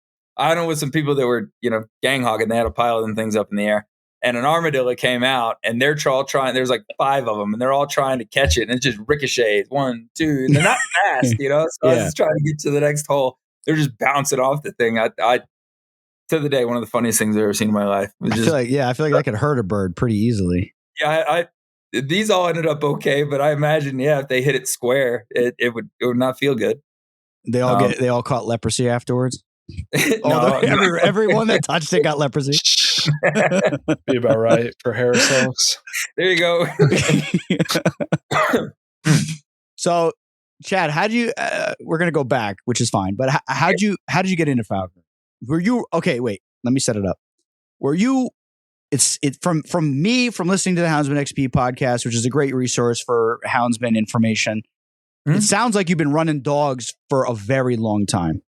Forever. So were you running dogs before you got into falconry? Can you just talk us through that a little bit? You bet. Hog hunting and coons and everything like that were like what I cut my hunting teeth on. I have nothing against it, but I've never really cared about chasing deer. Not unless I can catch them with a dog, or something like that. And but I just hog hunting and varmint hunting and stuff, and knew about falconry, and being the critter nerd I've always was like, I will do that one day. I'm having fun chasing dogs right now, being as ignorant as I possibly could. I'll save that for when I'm old and don't have to run around anymore. Right. That's what dumb young Chad thought, And then one day we were out hog hunting, and I was sitting there waiting with the bulldog, waiting for the dogs to stop and bay it up before cutting him loose. And I saw a red tail. I just happened to look up and see a red tail on a branch way down there doing the power pole thing they normally do. And it flew towards us. I was like, oh, hey, look at that. And it went out and winged over and crashed down in the brush. And I was like, man, I've got to do that, And it got up and went back to the same thing. I guess it missed and it came out and did it again. I was like, I'm calling somebody. And it was like the next day, I got in touch with the Arkansas Hawking Association, because Louisiana didn't have their own at that time. And they're like, yeah, we'll be out next weekend. And I went next weekend, and ever since, it just, wow. I've just blended it in with all the other stuff. I went every single day that whole season, every week, and not every single day, but every weekend that whole season, just to make sure it was something I wanted to do. And before the next season, I had it all ready to go, and then it's been a part of my life ever since that weekend. Awesome. Who was your sponsor? Rusty Scarborough. Oh, I know that name from Facebook, I think. Yeah, he's a falconer in northwestern Louisiana. Hunted with Francie Forrester a bunch. And she's like a second mother to me. I love that woman. I don't know if you've ever hunted with her. Yeah. All right. I can tell you about her real quick. She's an older woman, about 3.5 feet tall, white hair, more energy than like all three of us put together. She is a firecracker, and she hunted with Harris's. And we go out hunting squirrels or rabbits or anything, and she's one of the people I went hunting with all the time. And we ran up to a barbed wire. They caught a rabbit on the other side, and she's like trying to get over the barbed wire, but like it's up to her neck on her. And she turns around, and just like that of like the Lord of the Rings clip, she's like, I was like, what? Like, throw me over the damn fence, Chad. So I just kind of picked her up and dropped her in a bunch of bushes on the other side, and she crawled over, and like briar cuts all over her face. Went up there and traded the birds off and everything. But I love it. What's her name? I'm sorry, Francine Forrester. Does she have a nickname? Francie. Okay, because there's another woman down south that people have been trying to get us to have on the podcast, and they call her like Miss something. Maybe it's Miss Francie. Miss Francie, probably. And she's like a legend, like kind of like a Teddy Moritz, but of the South. Okay. Yeah, hunting Harris hawks on squirrels and cottontails and swamp rabbits. She slams swamp rabbits. We're writing this name down, Aaron. We're gonna She is a ball of energy, man. It's hilarious. That's great. One day when I get older, I want to be like Francie. That's what I say about Teddy Moritz. When I get old, I want to be like Teddy Moritz. Just I want to be like stop. Teddy right now. I know. She catches more than all of us, man. It's freaking ridiculous, man. So, what brought you out west from Louisiana? I'm curious about privacy, man. The elbow room, really. Mm-hmm. Yeah, like I said, everyone's different, but I like people. I've never met a stranger. I'll talk to all of them, but I like to get away as well. And where I live now, there's some days I've never even seen another human. And I just sounds nice. Really like that. Yeah, that sounds nice. Peak season, there's like not quite 2,100 people in the town. My county is a huge county, and we have one stoplight in the entire county. That's what I'm talking about. Yeah. So anyway, that's why I miss my squirrel hawking from back east. I missed that a whole lot, and then a lot of the duck opportunities. But out here, I got jackrabbits and a lot of cottontails and some upland game and some of the other stuff to get after. But how long have you been out there? About 10 years. Now, it's whenever I go out west, it feels very foreign to me because I'm from West Virginia and North Carolina and Virginia, Mm-hmm. So what did it take any getting used to, Oh, yeah. Yeah, you can't just go to the store to get something, and like Walmart's over an hour and a half away kind of thing. Like you got to stock up on stuff and be ready for it. And then if there's something you need done, like sometimes you just can't get a plumber, like Casey wouldn't he's have on vacation. There's not another plumber that'll even come or, like, and you get something like, hey, I got to take something heavy out of the back of my truck and it's just you and your wife, like what do you, yeah, there's no tree to back under to lift it up. Like, just lifting stuff has been something I've really had to get used to. Tractors help with that. I found car breaks down. You don't know how to fix it. You're screwed. Yeah. A spare tire for the spare tire, and blankets, stuff like that, because it gets real cold, like with the high elevation, you'll get like 60-degree temperature changes in a day kind of thing sometimes. That's wild. The wind even is in brutal everywhere out there. 50 degrees at night, so trying to fly in the wind, man. That's got to take some getting used to. It's really windy here too. So when it's like 30 mile an hour, we're near a wind farm, but it's a 30 mile an hour wind and it's 5 degrees, and because it's so dry, a lot of the sand's that gritty stuff. It doesn't slush up. It's like sandblasting you, it hurts. It literally hurts. Yeah. But at the same time, that's what keeps everybody out of here. I love it. It just burns everybody out like mosquitoes. All the tourists come in for the summer, and like have their fun. And it's so miserable here. I'm like, that's right. Leave. So it's all mine. It becomes my winter wonderland. And I'll go out, hawk, and hunt 5 different spots. And there's nobody. No tire tracks in the snow. Oh, that sounds like heaven. Yeah. That sounds so nice. I mean, I swear to God, man, I pull a bird out of her box. And like, I was hunting a cul-de-sac the other day. Like, when I say hunting, I'm entering a new bird. So it's not really hunting. But I mean, you pull baggies. Yeah, a lot of baggies. Yeah. A lot of baggies in the field. And I mean, I'm like, what the hell is this person doing? Just like a random like lady walking by with a dog. Breathing? Yeah.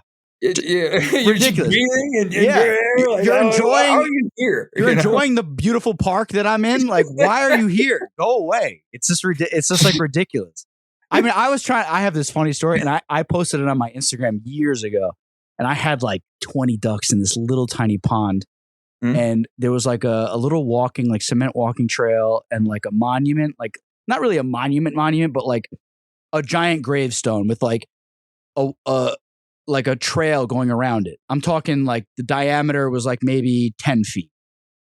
I watched this person in my rearview mirror waiting for them to leave.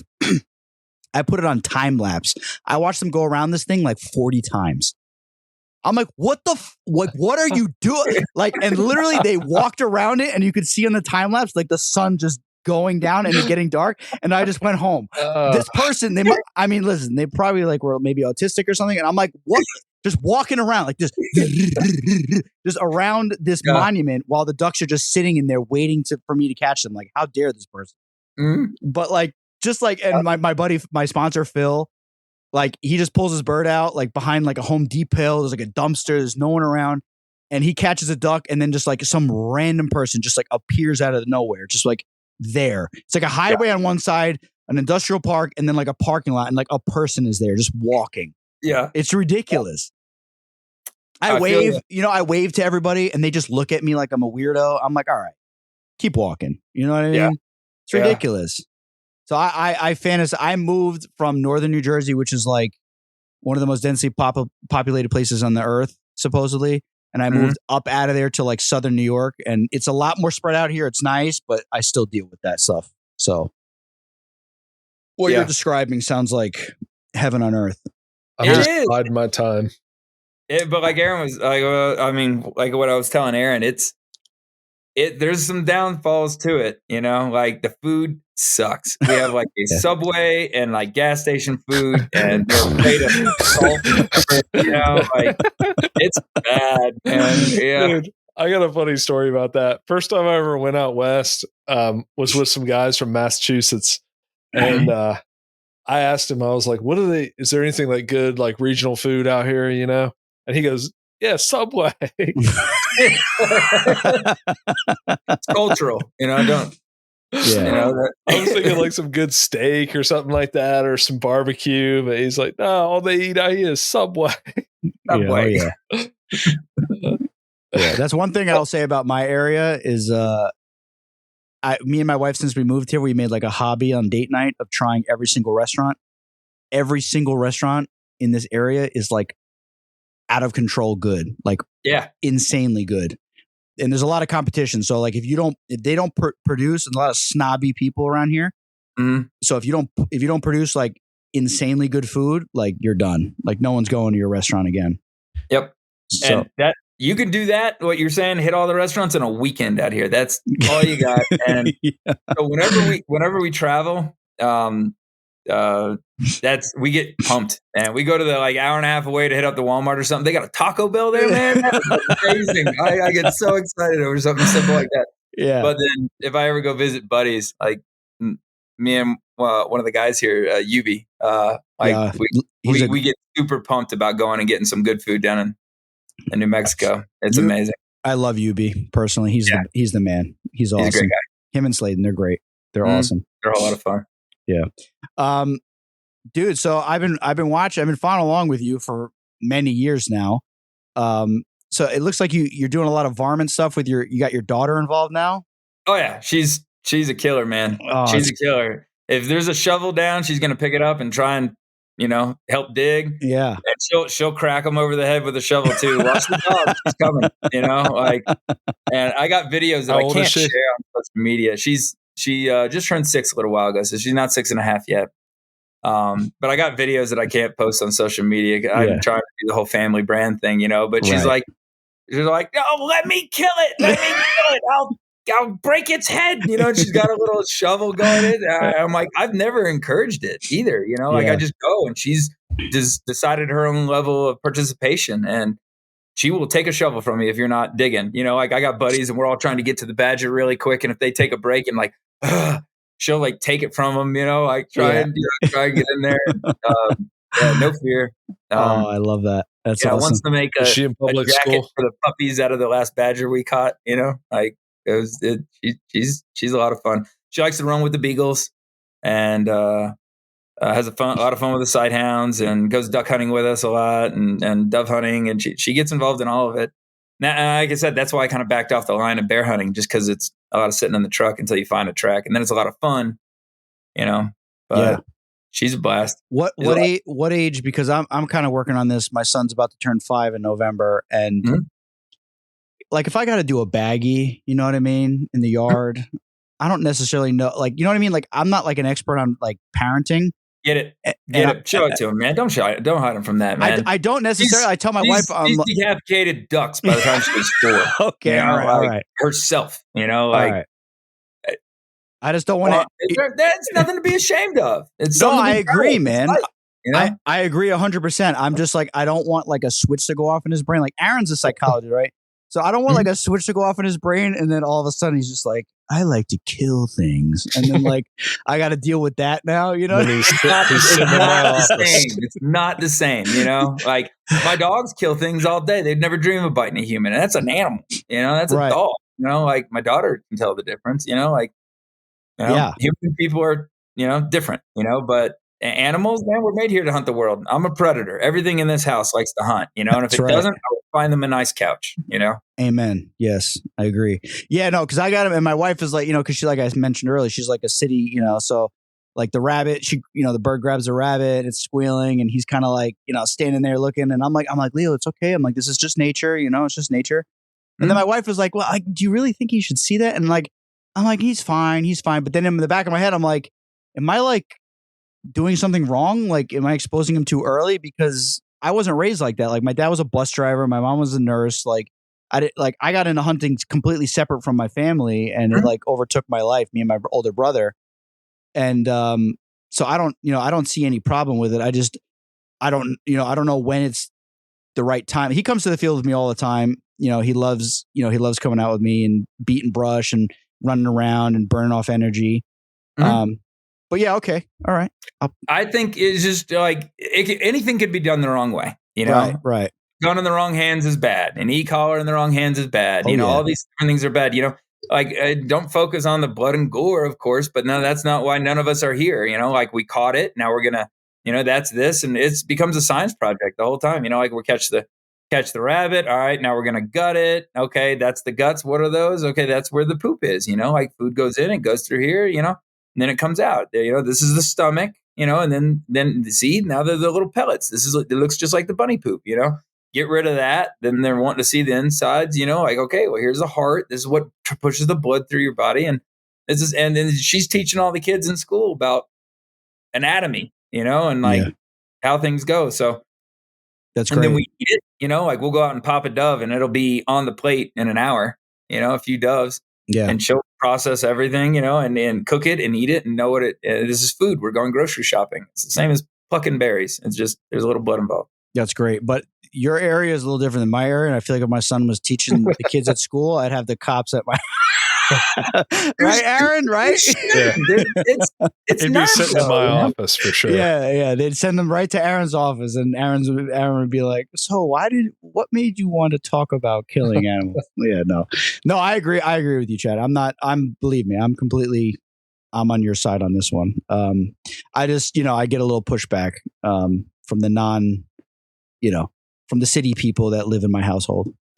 And they're the ones that would, they don't eat, they eat meat, but don't know how to go about it, doesn't know how it happens. They're totally ignorant to the way the world works. And it's because they weren't raised that way.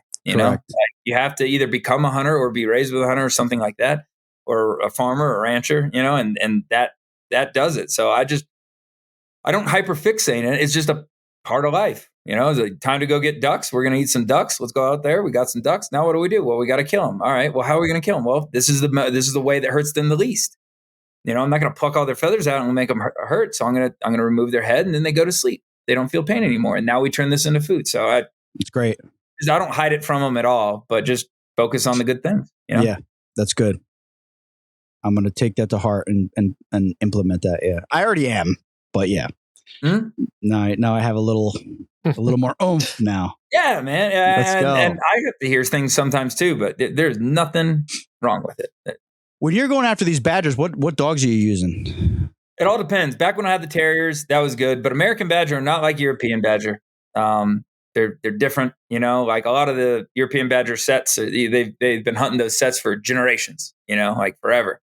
And in my opinion, having never hunted there, the sets are bigger. They've been walking back and forth it however many times a day for how many generations. Like they open up a little bit more. Where American badger, they're like a possum. They sleep when they're tired. And they're going to go dig another hole. And I dug to this groundhog, I ate it, and I feel like taking a nap. And they go to sleep. So their holes are really small. And they don't bay up very well, in my experience. And there's very few people digging them here in the States. Now there may be some people doing it in different ways that I don't know about, but with me, I've had the best luck with dogs that catch them. Like my terrier Bea would go down in there, and she's rock hard. She's a tough dog, man. And the badger, she would grab a hold of the badger. The badger would manipulate her around sometimes and backfill her. Oh. And I've dug to her unconscious twice. Not dead, of course, very fine. I swear badgers can breathe underwater. They just don't need air. They can live in underground or however they do it. They can fight off a dog and go when the dog will pass out from a lack of air. Right. So I bait them. I've dug up my dog like 30, 40 feet away from where we put in. And the problem here is the cat soil is rock hard. Like when we go, everybody here loves hunting them. So that's one of the things we can get it done. We have a badger, and then we'll just drop a pin. And then everybody kind of knows their stuff. People show up with pickaxes and all kinds of stuff. Because to get through that first 1.5 to 2 feet, it's about the same as asphalt, in my opinion. Under that, it's a really sandy clay. So the badger can swim through it, doing the breaststroke, through the sand, and the dog can try and keep up with them, but they'll just latch onto the butt, and the badger will just take it. Well, we're going on a trip, bud. Let's go. So you're walking on the ground with your locator, your avalanche reader, just saying, oh my gosh, this dog's, moving at this speed. And I know there's the prairie dog set doesn't move this far, And so I got sick and tired of that. And I did catch some with the terriers. But then I started using some of my larger terriers that I use with hog hunting. And they can kind of get the first 5 feet, 10 feet in, and they'll just be latched onto them, and they just hold on. And then we dig to them. And that's the other thing. Sometimes they would bay up. But then with the smaller dogs, but then as soon as you start digging, that badger hears the ruckus coming, and then they just go again. And it took you an hour to get through the soil, and they just move 10 feet. And then you got to start over, and then they move another 10 feet. And, and eventually your dog wears out. And if they get a hold of them, man, badger can bite. And they got this technique of biting the bottom jaw. They go for it. They'll expose the top of their head, and dogs scruff them. And it's you in a sleeping bag. You grab a hold of the sleeping bag, you can spin around 3 times in there. And the badger can do that too. And a lot of times you'll see badger that'll just give the back of their neck, and they'll get tugged around by dogs or whatever. But if they feel like making contact, they just roll in their skin and they reach up and bite that bottom jaw, and they just don't let go. Wow. They just will not let go. Jeez. They hold on to it and can really do a number on the bottom jaw. So, but what I found was with bigger dogs, they just go in there and hold on. And I can dig down to them while they still have the endurance to catch up. And as soon as you find it, you dispatch the animal and everything and get it out of there. And I had a lot of fun with those. But like I said, I just wasn't utilizing my terriers the way they should. So I put them all with a fella, Troy Larimore, and another state. And he's having a blast with them. Now I'm using the Drothars. And you can get it done with those. They'll kind of haggis. My older dog now will go down and actually like bay it sometimes, and he'll try and lure it out. What I do with them is I'll get downwind and stay away. If they go down and they don't come back out. But they'll fight a dog, and he'll go up there and try and catch if it exposed. If not, he'll go down in there and bark, and you'll see him kind of like walk away, like, come on out, chase me away, and then he'll try and get a hold of them. And then generally at that point, they'll try and pull back, but he'll get a hold of something, and they'll pull his head all the way down to the hole. And then we just start digging behind him down to it. So that's your current method of getting badgers. Mm-hmm. Yep. It's amazing how these ground dwelling animals can dig. I dug groundhogs for the first time with Teddy Moritz this past, I think it was a spring. And like you said, it's like an in and out hole. And then the dog goes down, bays it up, biting it, whatever. Mm-hmm. And then this thing is just creating a new hole, like in real time, And like she's tracing it, and it's going this way, and we're digging. I'm sweating my brains out. And then all of a sudden it's like 5 feet that way. And then when you dig down to the dog is barking, but it's just covered in dirt, like fresh earth. And it's just like, it's insane how they can move the ground that quick and move through it like they're swimming through it. They're made for it. Isn't it cool? It's cool, but it's not cool when you're trying to dig to them and shoot them. It's like ridiculous. It makes more sense out there in the sand, but here is crazy. I think we were in Maryland. Maryland, yeah, but it was just it was backbreaking work, and we only got one that day with the lurcher, and the lurcher was the catch dog, and it was so the whole day sweating our brains out, just watching that lurcher just latch up with that big groundhog and just destroy it. It just made the whole day worth it. Oh my God. Build up forever, all the work, and then the dachshund just Dickie Harrison's dog just I guess just bit it the right way. It didn't know we were there, and that thing just made a break for it out the exit hole, and that lurcher just was on it, just like a flurry of it's great. Yep. Made it all worth it. But that's backbreaking work digging like that, man. It is, and it can be like I was out hawking one time with 2 terriers and some hawks, and they went into a culvert, and then I heard the commotion get going, and I'm like, "Is that a badger? I think that's a badger." I'm sniffing in the culvert trying to see if I could smell what it was, and then I hear they have like this little weaselly. They're very different from a raccoon or anything, and I was like, "Oh my gosh, that's a badger!" And what had happened is that they culverted this road with just 2 pieces on the sides. It wasn't all the way through. So it got into the center of the road and then dug down underneath the road. So, oh my God.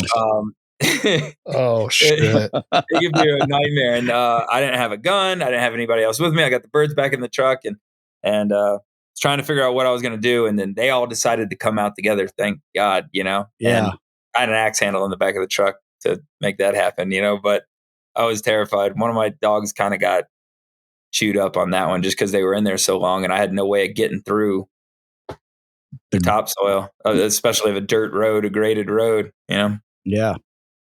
Aaron, do you have a direction you want to go? I have a couple. I'm just thinking about that.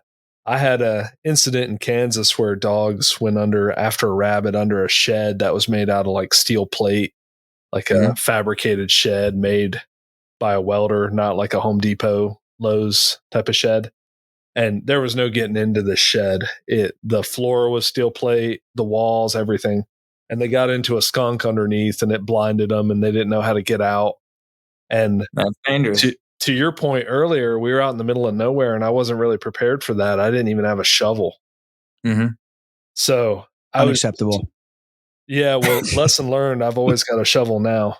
But one of those e-tools will change your world in one of those situations. A little collapsible military e-tool, entrenching tools. We'll have to talk more about that. Yeah, tell us more.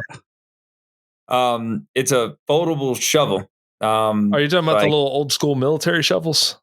Yeah, but the old school ones are just a straight handle with a shovel that can flap. But the newer ones, that they had in the military, they kind of collapse down like 3 pieces and just, and then they can kind of about the size of like a cantaloupe or something like that, but flat. Yeah. And you could throw it in your bag, but they fold out to a shovel so you could have it hooked over like a hoe or straightened out like a regular shovel. Or what's it called? Entrenching tool or just an e-tool. You Google it, you'll find them. I'm looking on Amazon right now. You can have those everywhere. My wife's truck has one. My truck has one. The ranch trucks have them. I'm tired of peeling my fingernails off. Like try to get down to your dog. It was bad. And the day I decided to do that was in Louisiana, where my terrier went down on a pipeline and it was in bad sand and the hole was just collapsing in on top of her. And it was a house pet as much as a hunting dog. And I was just, I ripped my fingernails off trying to dig through to get to find her, So I was like, I'm never going to be without one of these things again. I'm sure, like you mentioned earlier, that you've lost dogs in the field. Anything? Yep. That one on the right ear. Yeah. That looks like a civilian version of it, but yeah, that should work just fine. I literally just bought that on Amazon as we were speaking. The exact one Aaron just clicked on. Those are great. But before we move on from that, my lesson that Teddy told me afterwards is she said, and sometimes you can't help it, just like your situation, you didn't expect that to happen, but never let your dogs go into something you can't dig them out of. Yep. That's a rough one because they were under a concrete slab the other day behind a industrial, like not an industrial, it was like a town lot, and they have like a slab with like diesel, I guess, like big tanks on it, and my dogs were both under there. I don't let them do it anymore, dude. I was thinking about it. I see the rabbit go under it, it's not worth it. Dude, I was thinking about it because I'm like, what if there's a piece of rebar sticking down? It gets hooked on the collar. They went in before I got there. That happened to that dog I was talking about in the sand. A root, like she went down and it was messing with the biggest dang possum. It was like, I don't want to lie. It was very heavy. I forget what it was. It was 80 pounds. It's really easy to be like, oh, it was a 29 pound or whatever. It was very heavy, and I waited. I got a picture somewhere. I want to look it up now. But got it. She was in there and went in there and was fighting with this thing, killing it and trying to draw it out. Whatever, who knows? It was dead when I found her. But a root, as she's starting to back up, just a root went underneath her collar, but it was like 2.5 feet long. Oh. And she got hung up on it. So I can imagine, picture it in your head. They're like, all right, I'm hung up. They come up like a foot, which ain't far enough. And then went back again, then came up a foot and then went back. And she was there, when I got her out, it was all there. It broke off and the whole root came out, but it went underneath her collar. No, it's scary. I try to pop the collars off before I let them go down anything normally. I generally keep my name collars are super tight, but that can still happen. And I did kind of what you guys are saying. I had the big GPS tracking collars. It just generally prevents them from going into stuff like that. And then when that happens, I just kind of take the GPS, put the Bellman on, and away you go, But stuff happens. You've mentioned Bellman a few times. Is that like the new version of like the Devon collar? Yeah, the Devon collar, to me, I don't want to make sure I get it wrong, but a Devon collar is a type, like a GPS collar, or Yeah. I could be wrong. It could be a brand, but like the Bellman is just a brand of, like Avalanche is the same stuff, Yeah. It's just a little beacon that doesn't go too far. And I got an Avalanche locator, but I like the Bellman collars. But yeah, it's just a below ground unit where you get 25 feet this way, lay it on the ground, however many meters below me. And I got a really nice mammoth. I'm probably going to pronounce that wrong, but mammoth. It's not mammoth, but mammoth Avalanche locator. And I can get out like 50 feet with that thing. I've kind of wondered if you guys with your Datsuns might prefer those over GPS, because it'll tell you 40 feet that way, 50 feet that way. Yeah. And I don't know how far they get from you, but if you generally keep them tighter, then you already got a below ground collar on you. It's already on the dog. Yeah. I don't run the GPS like Aaron. I think they're way too big. Way too big. They don't make, even the small one is like, I mean, I got a dachshund that I bred last year, She's about a little over a year old. She was born in August last year. And I mean, she's 5 pounds. Right. Maybe. And them little ones. She's like a rat, but her mom is like, 8 to 10 pounds. And she stays tight with me. And if she's in a hole and I call her out, she'll come out. So I've never really had a need, but I've lost dogs in holes. I had a very driven black and tan, and I lost her down a hole. She would not stop. No, I didn't have an e-collar back then. She dug to it, blocked herself in, killed a rabbit, ate a bunch of it, and then just, I guess, suffocated to death. That's a long story. I think I've told it on this podcast before, but yeah, I my current situation, I don't feel the need to buy any of the underground tracking stuff, but I probably realistically I should have one just in case. It's kind of cool too. Yeah, it's really kind of cool because you're like, she's 5 feet down right now, or to know those kinds of things. It's kind of neat. And then you can learn sets if, it's an area that has the holes. Yeah. You can kind of learn where they go, and even if it goes underneath the cement slab, it pops out the other side because you've walked it before, and you can kind of learn the set for the next time if you frequent it. Yeah. So they're kind of cool.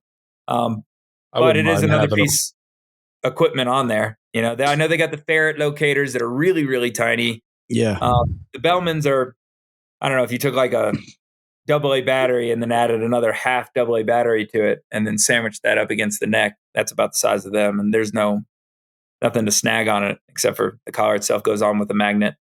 Yeah. Just like a Garmin GPS system or something like that. Those are pretty cool. Yeah, because there's another company that's making like a different version, because around here in the East, Teddy and everybody was using the Devon collar, and they don't make it. I think they went out of business years ago. So there's another company. There's also like people scamming online that are like taking money from people that aren't, they're not making anything. But yeah, they're using something similar to that, but I'm going to look into that because Bellman and Flint is the brand. Bellman and Flint. Okay. And they make a locator, but you don't need to buy that. You can get one off of some guy that wanted to do snowmobiling and got the little avalanche system, Right. And there you go. That's what we're looking at. A little charger. It's like made in Britain or England. I don't know, somewhere over there in Europe. That's them right there. A little magnet. The charging systems, like I said, it's ridiculous. You're used to these tiny little charging cables, and it's like this brick you plug the collar.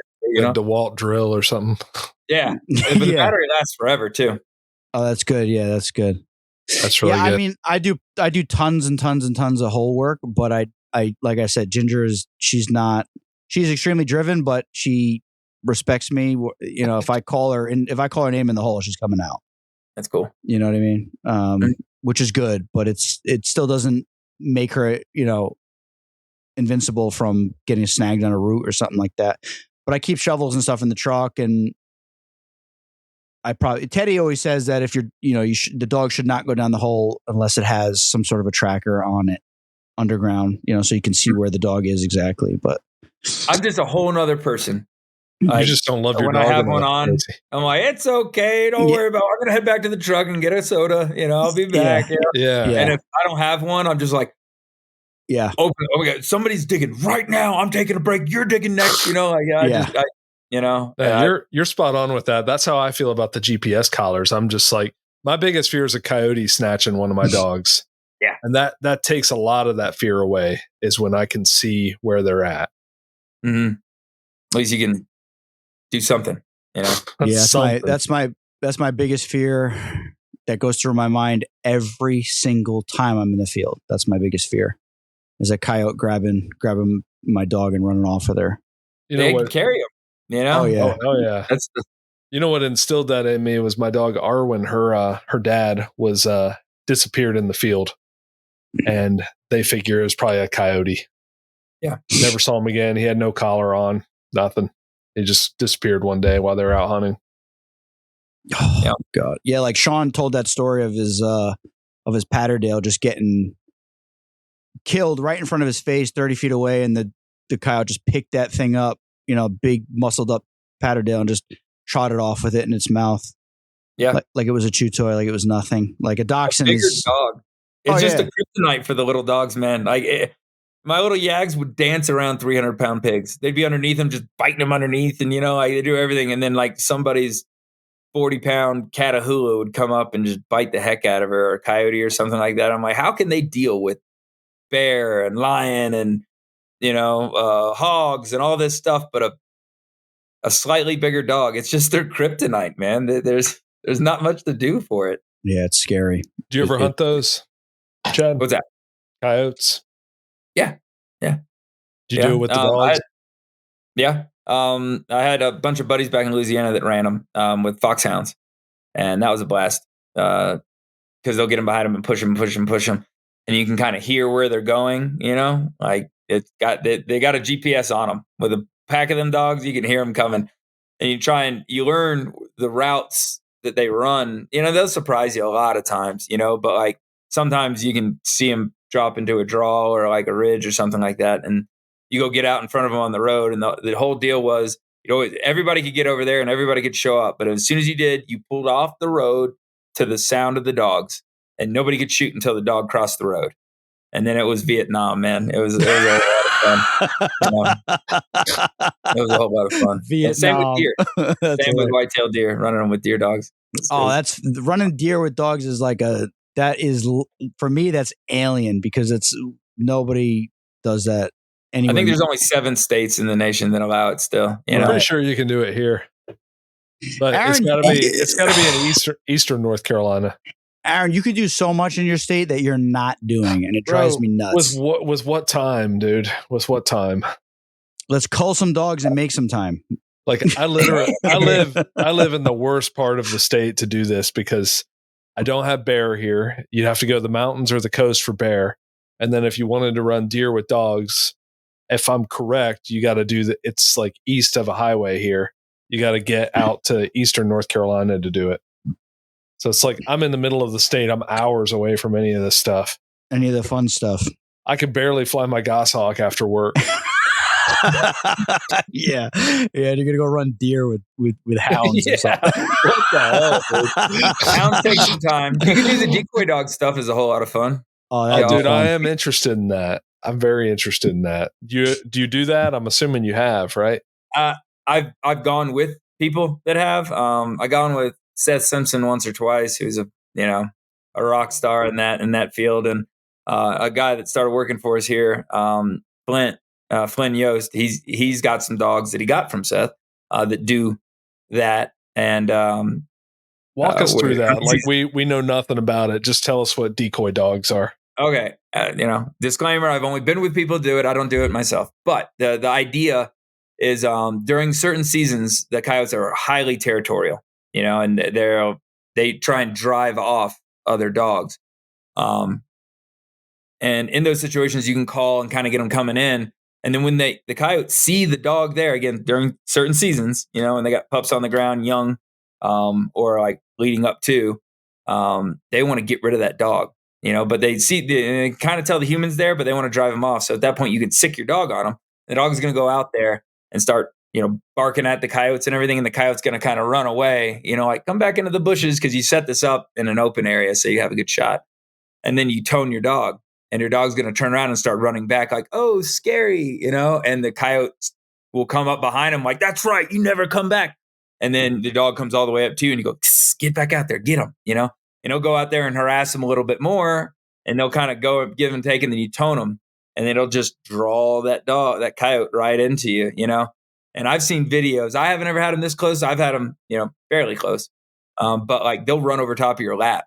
It's like you're not even there. As long as you stay quiet, passive, don't move too much, when they're in it trying to drive that dog away, they get worked up, they're oblivious to you. You can hit them with a hammer sometimes, like it's, and that's the whole idea is you got to have a dog that's gritty enough to want to challenge a coyote, but obedient enough to come back while engaged with the coyote, and then heavy enough that the coyote doesn't try and kill it, but small enough. Cause if I go out there with haggis, no coyote's going to want a piece of haggis. He's huge. He's an 80-pound dog, Yeah.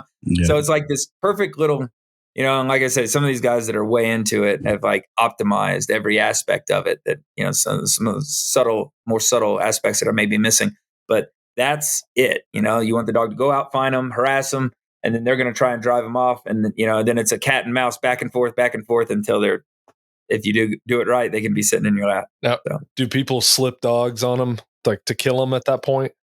Again, I don't want to tell too much of a story, but Seth's trying that. So that would be new. Dogs. That's something that people don't really do, but he's trying that. Nobody's talking about it, you know? That makes sense to me. Find some old timer. Oh, I've been doing that for years. You're doing it wrong, you know. But anybody that's, you know, showing it and yeah, I'll take you. Come watch. You know, not so much. You know, I know he's had some success with it. I'm pretty sure, but here's something crazy. How about slipping the eagle on one? Wouldn't that be cool? I fantasized about trying to find a way to do that. I've already got the pros and cons, you know, a lot of the things broke down and how I would try and work it. I even thought about doing that with my falcon behind the sighthounds on a coyote. Just smack it in the skull and just knock it down. Just keep, you know, because a lot of times if my dogs make a loss, you know, in the high sage and my bird takes off to the left, they'll look up and look at the falcon and take off after, and they can get back in the race by chasing the bird. So they watch each other, you know. Yeah.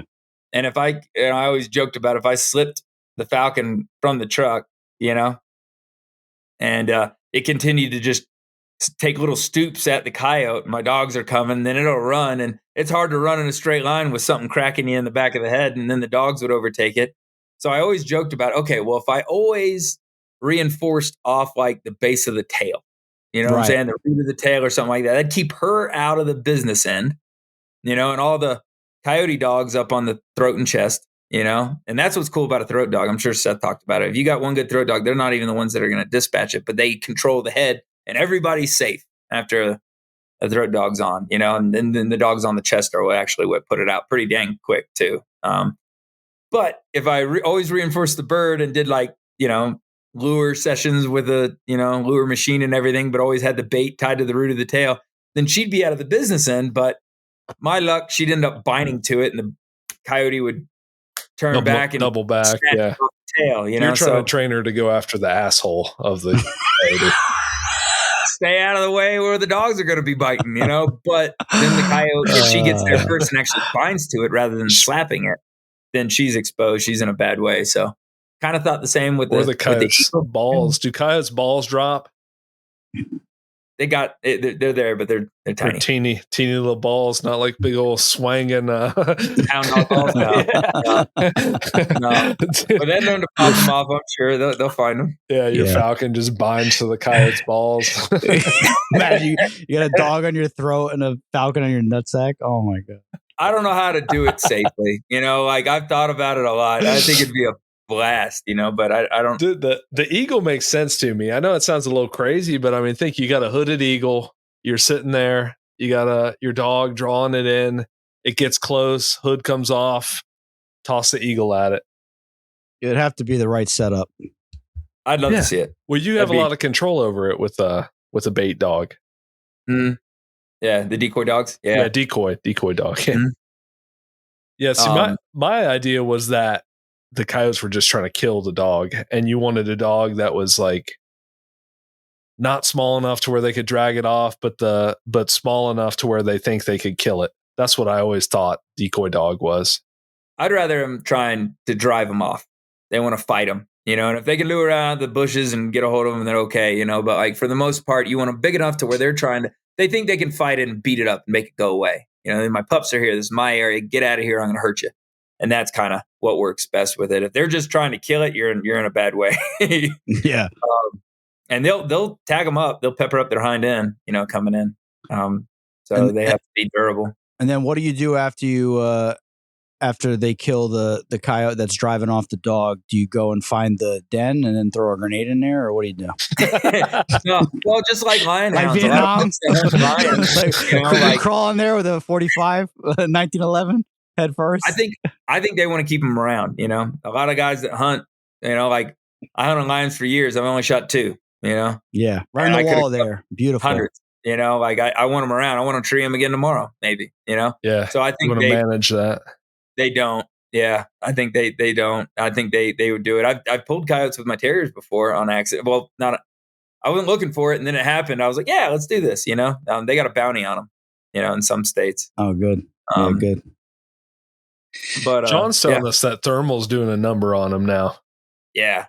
It's so easy, like, and I don't know. If you're trying to get rid of them, awesome. But if you're like, I'm going to go hunt these things, I like them so much, man. Yeah. It's like thermaling a jackrabbit or a cottontail, like just. Right. Yeah. Yeah. Unless it's pest control.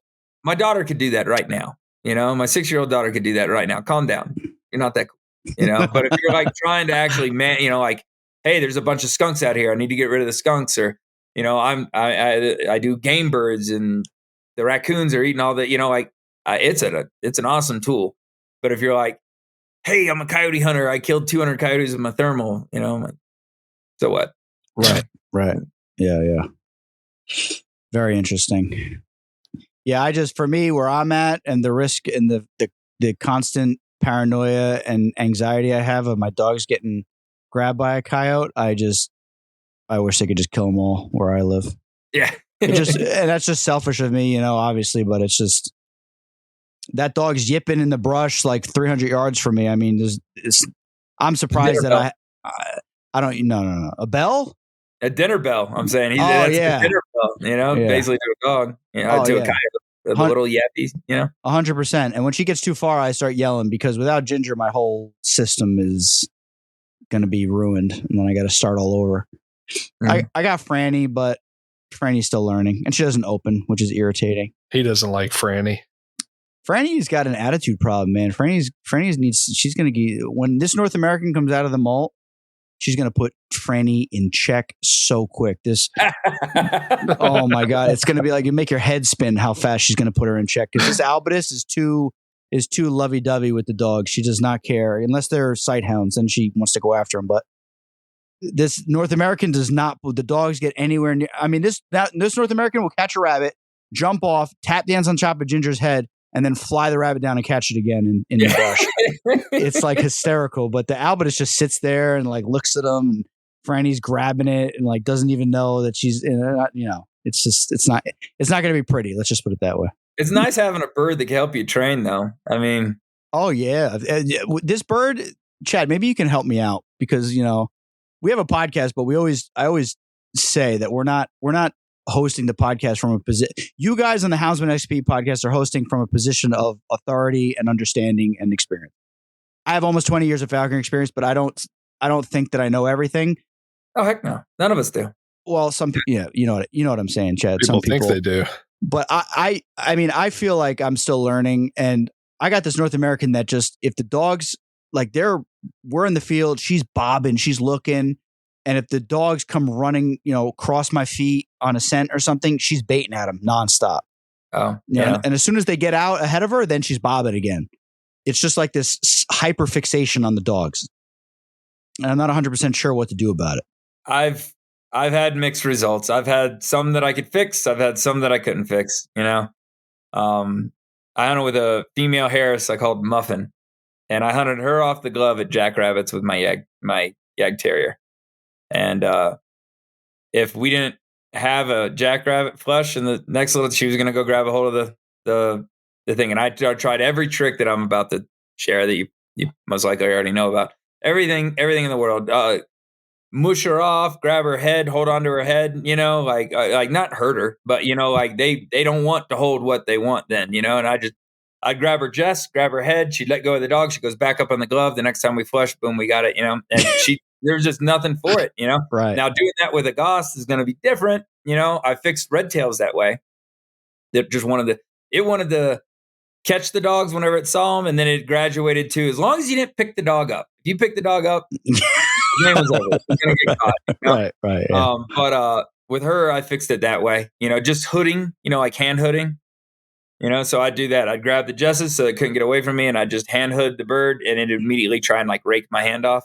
Yeah. And then just every time it caught the dog, I would do that, and then we'd go flush, and then she'd catch that, and then it worked its way out. And that's the way I've had it. I've never had a goshawk do it. I've hunted with enough goshawks to know, like, man, it'd probably have to be the right goshawk to deal with that kind of behavior, that kind of engagement. But that's the best I've ever had with it. As many good situations as possible. Like right now with this prairie, she's afraid of them. She's terrified of the sighthounds. Inside the house, she'll jump up on their heads. I'm like trying to do jump ups with it around the dogs to like get it used to, like, that's one of the tricks I do to get them used to it is I'll go in the house, after I get my wife to go do something else so she doesn't see how I'm going to flick the tidbits all around the house. Right. And I'll have dogs on the ground and I'll flick them on the ground and I'll have the hood on and I'll feed the dog one or two so they get used to it. And then I'll flick them on the ground and the dog will go for it, but I'll unhood the bird and it'll try and go down to it and it'll get scared, And if the dog needs training, the bird will do one of these numbers and throw its wings out and then give it a little buzz with a collar, and they think this is electric and that can help back your dog up. Good. But then at the same time, once the dog's trained, then I'll walk around behind that dog and it can't get away from me and the tidbits, the bird will go down to pick up a tidbit off the ground in front of it and it'll be backed into a corner and I'll just keep throwing tidbits at it and the bird will go down and get it. And that's how I get the dog, That's bird great. over the dog, Smart. And it'll get to the point where she doesn't want to fly up anymore. She's hanging her wings and she'll jump up on the dog's back to jump to my glove, trying to cut the distance and make it easier. Right. And then I go outside and they're monsters again, What I'll do is kind of the same kind of thing, but with a lure. And I'll go up to some tall stuff with the sighthounds. I'll call them over and act like I throw something for them. And then they're in there sniffing for a tidbit.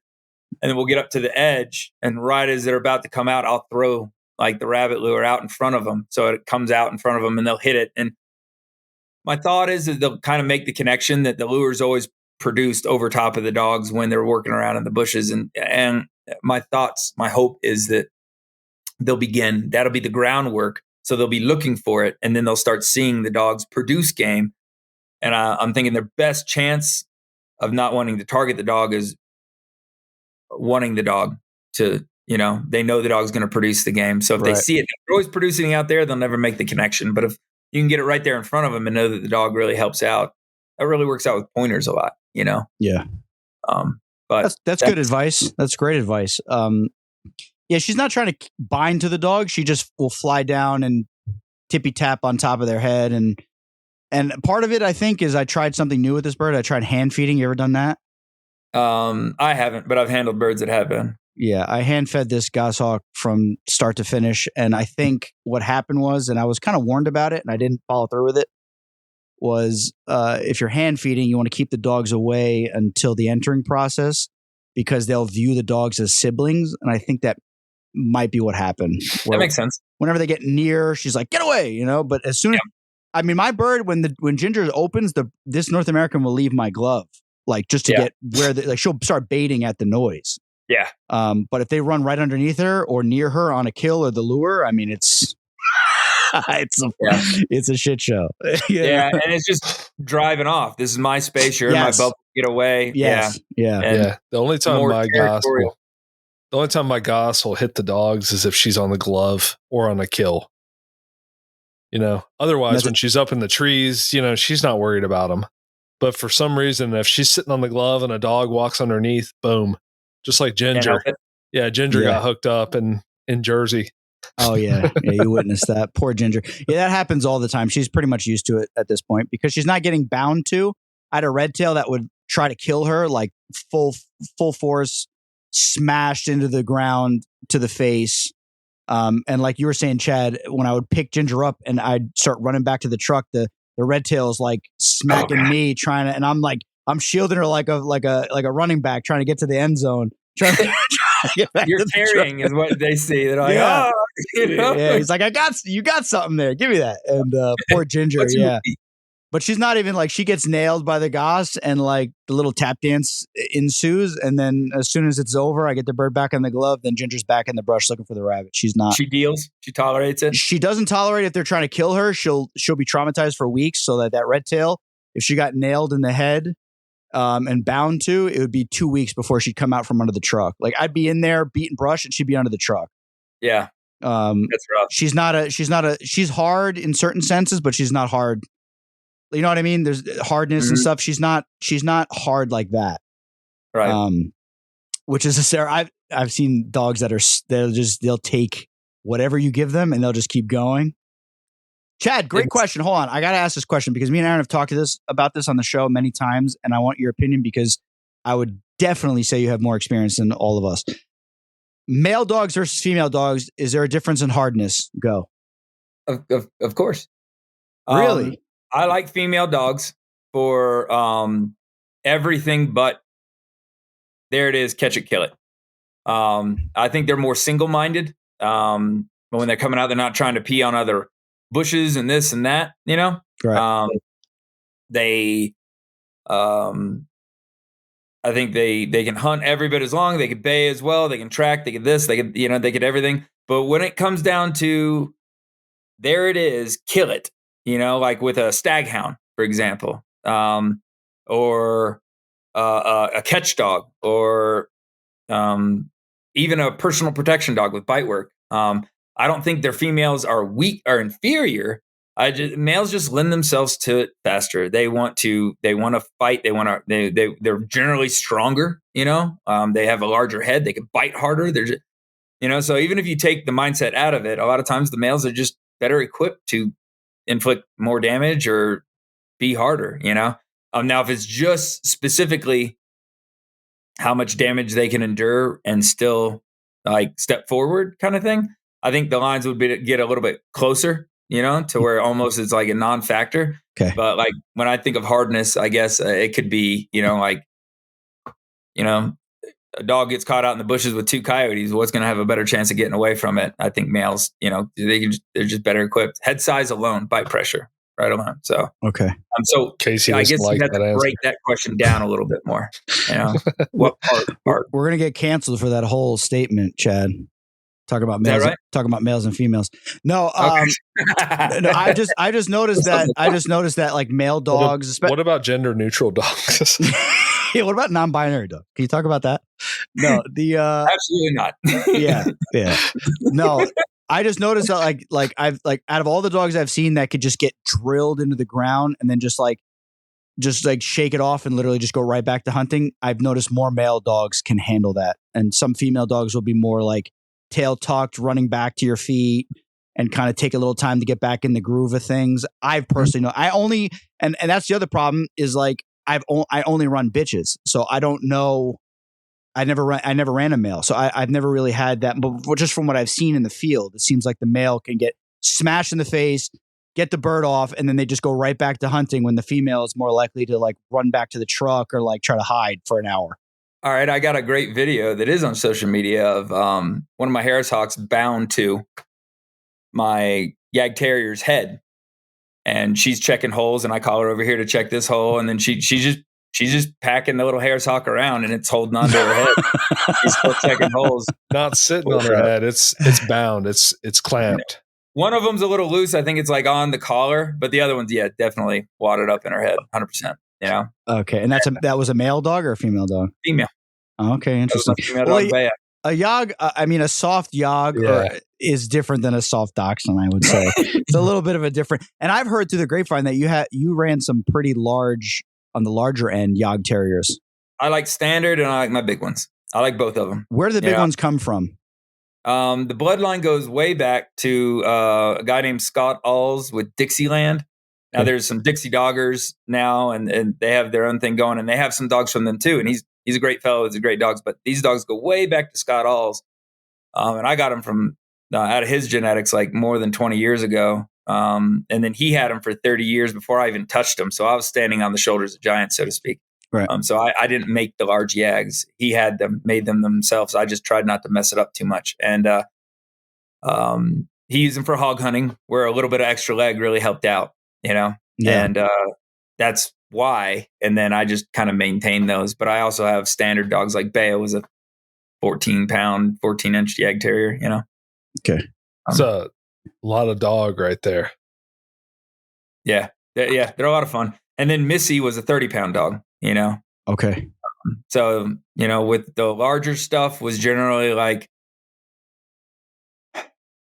30 to I rarely had the males out of my large breedings for some reason. I had, 10 plus, 15 plus breedings, and I think I had like a total of like 6 males. All the others were females, but like some of the males have gotten up to 40 pounds, and I'm going to get some boo hisses for that. But like that was the largest one to come out of it. But generally they run from like 25 to 35 pounds for the larger ones. And then I want them big like that, or I want them small, like 15 pounds and under for my Yag Terriers. Between this like 20 to 25, like not 20 to 25, this like 15 to 25 pound. It's not big enough to do the hogs. It's going to get beat up by a coyote. It can't get in the damn holes anyway. It's like a gray area. And I personally don't see a use for it, even though it's a part of the standard. And I love what the Germans did when they created that breed. It's just hunting here in America. I have use for the tiniest and the biggest. Right. And even out of standard. And a lot of people will say, oh, well, it's not a Yag Terrier anymore at that point. Okay, I'm not denying that. Maybe that's the case, but like it's only had Yag Terriers in there. And I'm hunting the hell out of it. And it digs more game than, your 25-pound terrier, So interesting. Yeah. So those are my thoughts on this. But yeah.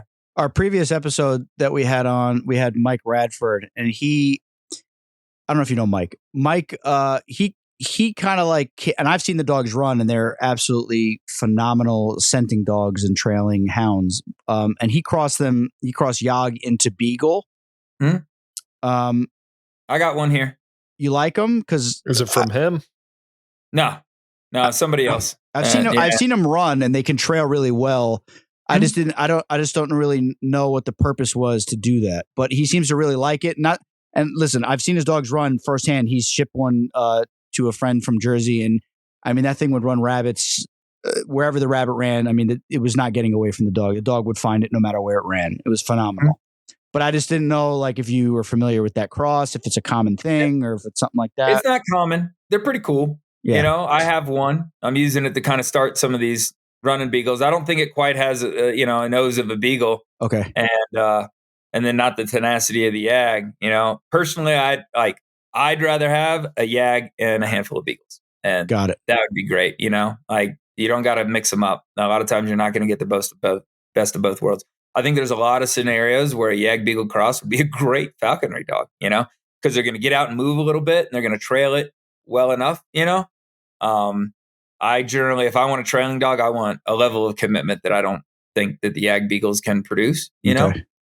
But I think they'd be great. Who wants it to run the same rabbit for hours, just because I like a different thing doesn't mean it doesn't have an application. Yeah. I just personally, I'd either rather go with the Yag and Beagles or Beagles and does it give the Beagle more leg? Is the Yag more leggy, or it gives them more drive to produce? Like I was kind of saying before, like a Beagle's like one of the best rabbit dogs on the face of the planet once it's on a rabbit. Right. They don't flush very well. They don't produce. They don't hunt to produce very well. They kind of putter around in comparison. And now some Beagle guys are going to hear me and be like, "Oh, well, mine get out there and hunt." I'm like, "Yeah, they do, but watch this Yag Terrier, and then we'll talk." I see. They get out there and they're turning on just like your Datsuns. They're like under this, under that, under that. Like hey, over here. And they're like, "Yep, I'm coming, boss." Like it's they're hunting. They're hunting around for it. They're trying to find it. They're trying to produce. Oh, okay. And the Beagles are great at staying on, but like they're kind of like lukewarm on producing, getting them going. So that makes perfect sense for Mike then, because he's in the middle of nowhere hunting predominantly snowshoe hare, like in God knows where. Mm-hmm. With no cell reception, so he really needs them to find it, produce it, and then stay on it. Yep. So that they hair line out a little bit more. Like a cottontail may do 7 circles in 20 feet. You know what I'm saying? Where any type of hare, be it jackrabbit or snowshoe or whatever, it's gonna line out a little bit more. Super interesting. And you don't really need left foot, right foot for that. Right. Yeah. It's running a slow bend. So I think, depending on the location, I think they're fantastic dogs. Interesting. Okay. Yeah. Because like we talked about earlier, I'm constantly, every night before I go to bed, I fantasize about different dogs to add to my. Man. My wife says we're tapped out, but I built the outdoor kennel. Chad, he's tapped out with 2 dogs. It's bad, man. Can you imagine that? 2 dogs. It's bad. Listen, I wouldn't even know a difference. Listen, I'm trying to if you added 2 more, How many do you have, Chad? How many do you have currently? I would have to count.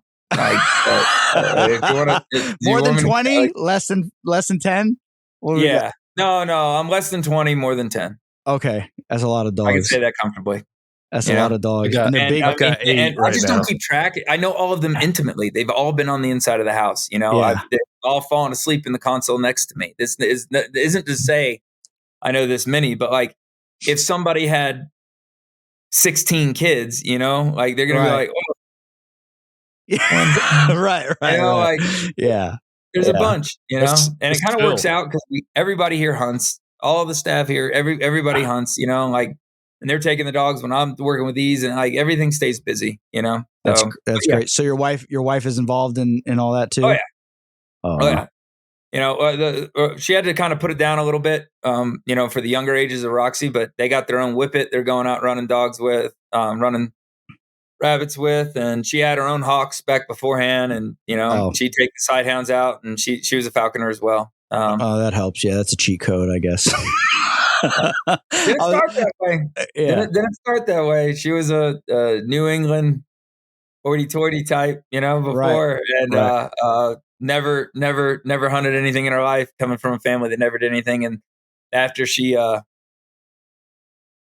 dispatched her own 300-pound pig 4 or 5 times, it kind of just, you know, evened it all out. You know, she's got her own pigs before with her own dogs. So, so all right. So you're saying I got to get my wife out on some pigs and have her put a knife through a pig's throat to kind of like push her over the on the shoulder, not the throat. Oh, you don't do the throat like everybody talks about? No, that's all TV. You know, you can, you know, but like it's way easier to just go through the ribs. That's what Teddy Maritz says. She says if your dog catches allegedly, if your dog catches a deer out in the field, she always says you never go for the throat, just right behind the shoulder.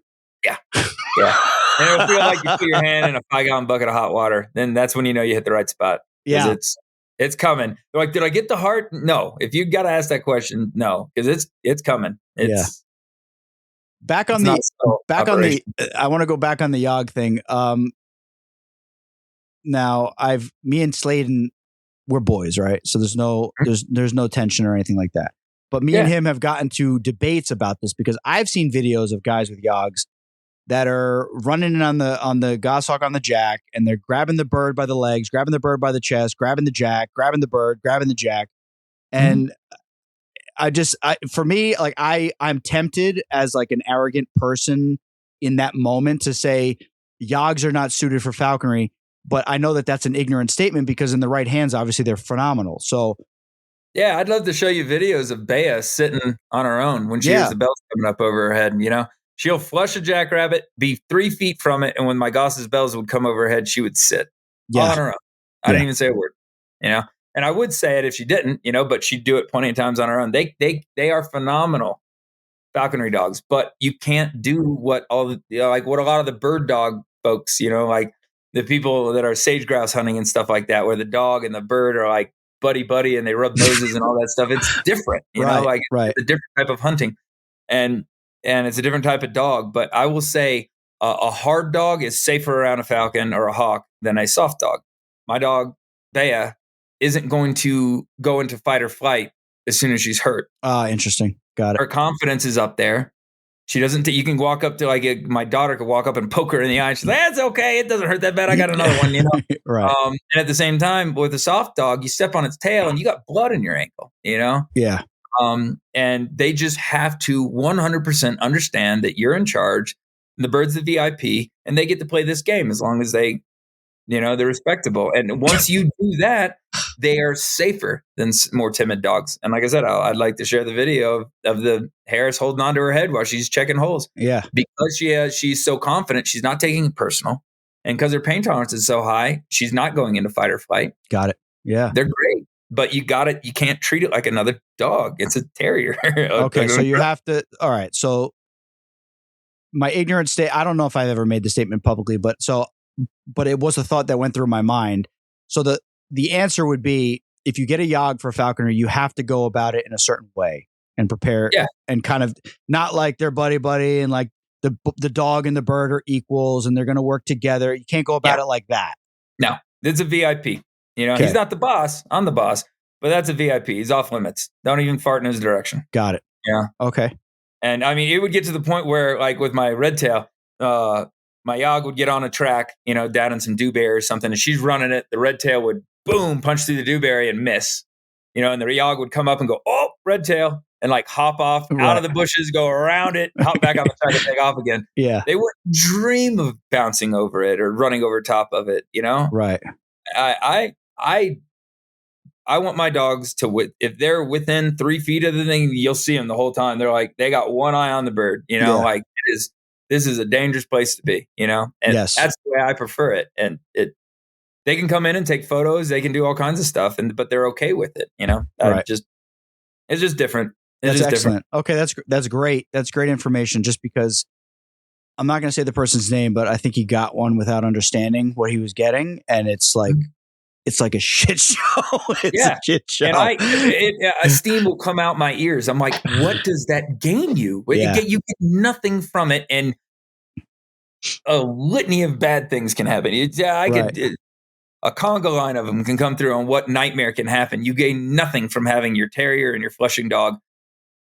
Think it's best buddies. Yeah. We're in competition together. I'm going to gains you nothing. Yeah. Gains you nothing. Okay. You know? So I do that tidbit game early on in the house, you know, and I'll flick the tidbit down, and when it throws its wings out, you know, like things are electric, man. You don't want no part of those. And I'll verbally correct them. Even when like Bea would come through sometimes, and the hawk, like it would be down, like trying to think it caught a rabbit or something. The dog will come up and sniff it, and the bird will bind to its face.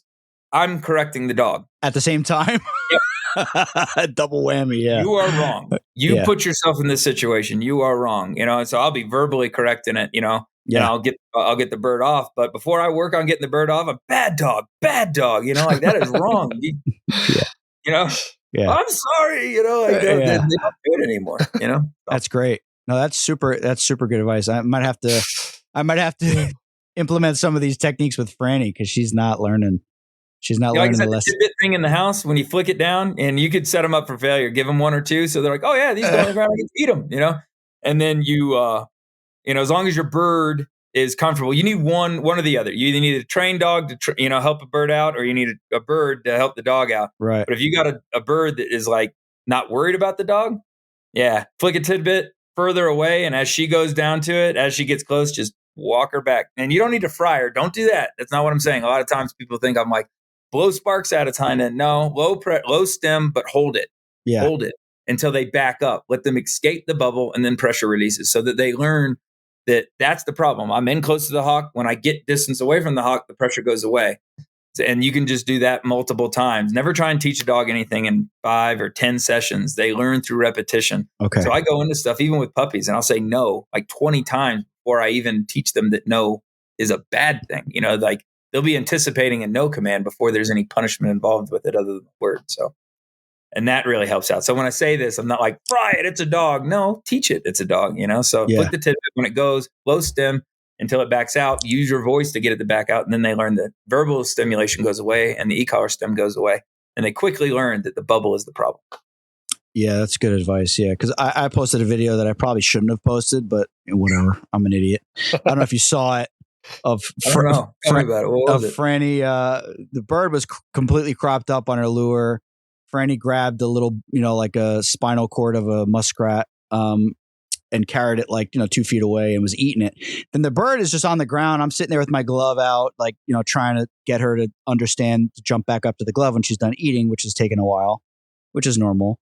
Mm-hmm. But she goes over and starts messing with the dog, starts nibbling on the dog. And Franny is she's there's a line, and there's a sire called Turk, and in the dachshund community, people know who Turk is.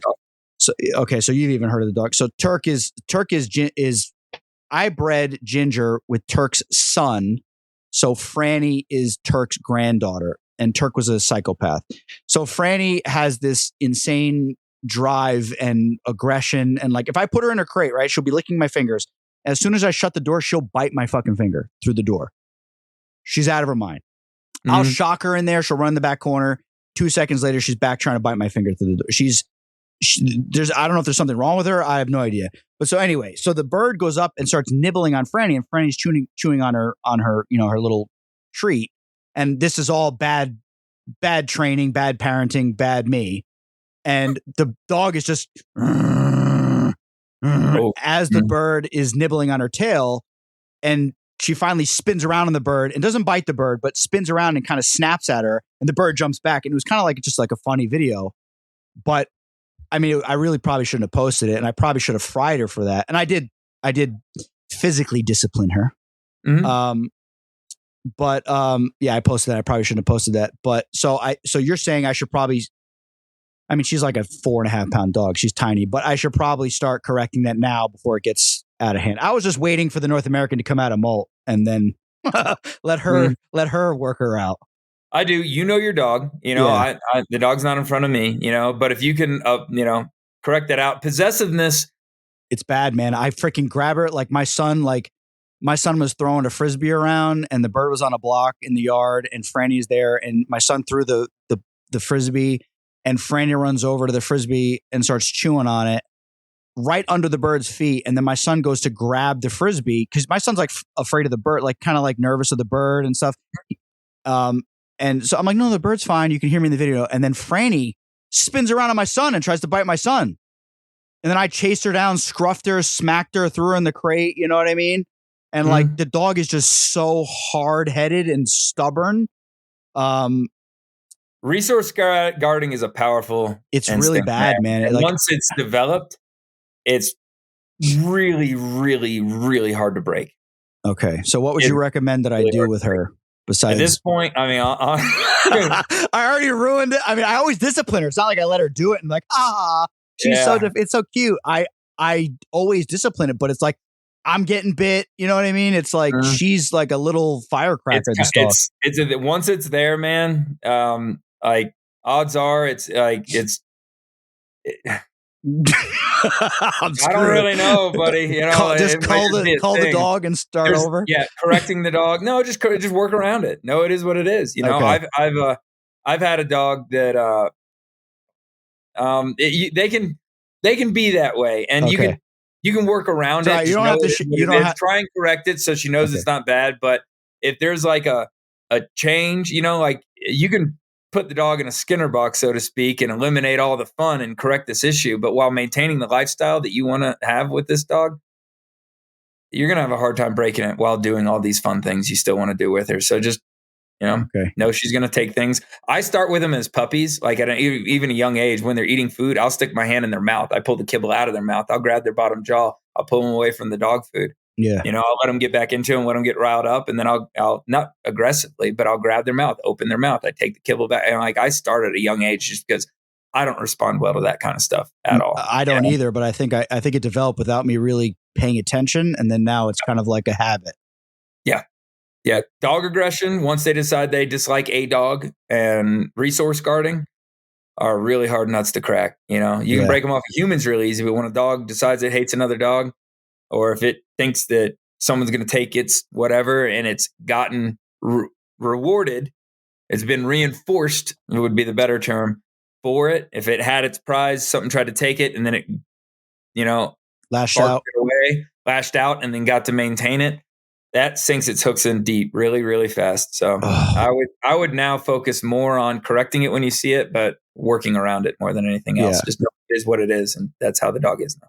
You're screwed. That's it's like by the time I noticed it, like every time she would do it, and like all of my dachshunds, even Ginger as a puppy, when she would get a rabbit carcass and I would do a drag and she would find it in the bushes and I'd be rewarding her and I would pet her, she would growl at me and do that whole thing. I mean, they all, a lot of them they do it. And then I would kind of like be petting her, she'd be growling, and then if she like kind of spun on me, I would scruff her, but not lifting her off the ground. I'd scruff her. And I would say, you know what I mean? And I would say, no. And I'd pick up the rabbit with my free hand, hold it, and then say, no, make her sit, and then put it back down on the ground. And I think with Franny, maybe I was just busy with work and I didn't notice it until now it's like a freaking problem, you know? One of the things you could do with that to kind of help out in that situation is free the dog back to it. Like, for example, with the hounds, we always wanted our hounds to bay.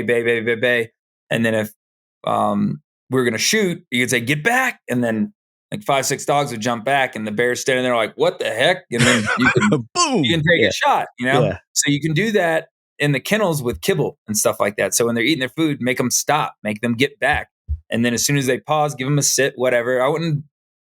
the idea is not to give them too much obedience, just teach them to back up, get away. And then, okay, you can have it again. Okay. Giving it back to them makes them not worry about losing it so much. Right. So you can let them eat or give them a toy or let them chew on the rabbit and then get them off of it. Do whatever you got to do to get them to back up, get away, not sit down, back, but get back. And then get back to it and let them go and engage it again and do it like 5-6 times. Like I'm not going to rob you. It's yours, but you're going to obey me in this moment. And then you can have your reward. Bingo. Okay. That'll help. I'm going to start implementing that. Yeah. And you can do that with anything they want. It's embarrassing to be honest, but it's like, and then I'm embarrassed by it, but then I go ahead and post it because it's, it's entertaining. It's hilarious. And I'm like, it's so funny. This little tiny dog, like turn around on this big goshawk, like it's going to do something. But like, yeah, it's not good. It's and my son manhandles her too. When she goes after him, he'll be like, no, and like run after her and she'll run away, like he's not scared. So I'm not worried about him like getting hurt or anything. It's just, it's just not a good behavior that I need to fix. And you're like, that's great advice, man. Thank you very much. I'm gonna implement that tomorrow morning, man. I'm gonna at least keep it from getting worse. No. It's already getting better. Because I don't, like you said, I don't respond well to being bullied. And if Ginger could have a whole rabbit carcass in her mouth, I could stick my finger up in her mouth and slide it out of her mouth, and she'll let it go and sit. Like just because of her personality and what we've been, and she was my only dog at that time when I first got her. And I devoted so much time to her. And Franny kind of was like, I don't know if I put as much. And that happens, right, Aaron? What's your thought on that? And Chad, same to you. Like, when you have so many dogs and you have some main dogs, is it hard to put the same effort into like a new dog? Do you find yourself like not putting the same effort in? Is that a stupid question? I don't think it's hard, but I do think that for me, at least, I get complacent and lazy because I'm like, but that's me. Yeah. Chad definitely doesn't. I can just tell by the look on his face. I geek out to it every single time, man. I can't help it. I absolutely love it. I enjoy the training process of dogs as much as hunting them. I really do. Yeah. Not so much with birds. I just want to get out and hunt, man. The first jump and stuff like that is every time that's cool. Like, got it. We got traction. We're going. It's all downhill from here. Yeah. So that's cool too. But like seeing the light come on with the pups and everything like that, I geek out to it every single time. To me, nothing makes a dog like really hunting them though. So it's like I get frustrated and bored around the house. I'm like, I just want to get the basics out of the way and get it out in the field and hunt. Mm-hmm. Yeah, but I'm no dog trainer, so yeah. Same with me, man. I figured out I even thought about running Franny by herself, separate from Ginger, but she's already kind of tearing off a Ginger and doing her own thing, God knows where. So I'm like, all right, I don't have to worry. If she was just shadowing Ginger the whole time, then I would have to run her by herself. But she's kind of like, she's so driven and psychotic that she's already kind of like, screw Ginger, I'm going to go find my own rabbit. And then like, how old is it now? She's just a year in August. There you go. Yeah.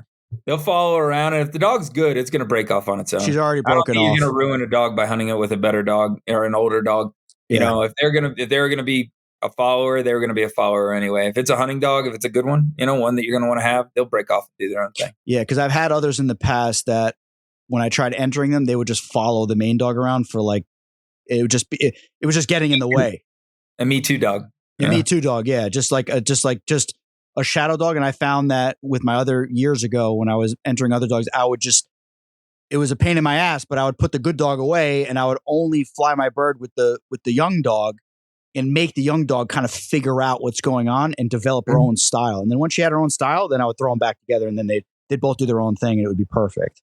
It's great to start them with the older dogs because they kind of learn the ropes a little bit. Yeah. But then, if you're wanting it to become a great dog, like even with hounds and everything, you'd have to let it start the track, one time rather than just bail out of the box and follow the other good dog.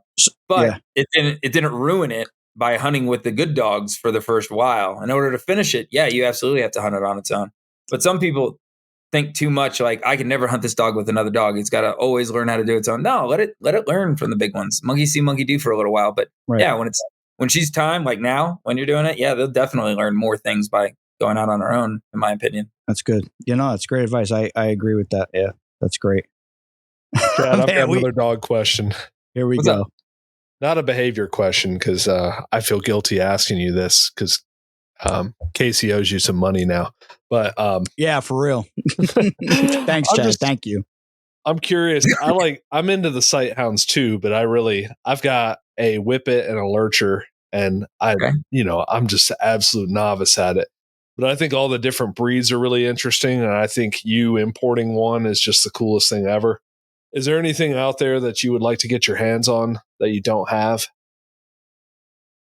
I've had some come through and just wasn't the right time, and then I've placed them in better spots, but like I kind of got everything I want right now. What do you think about the Tassies?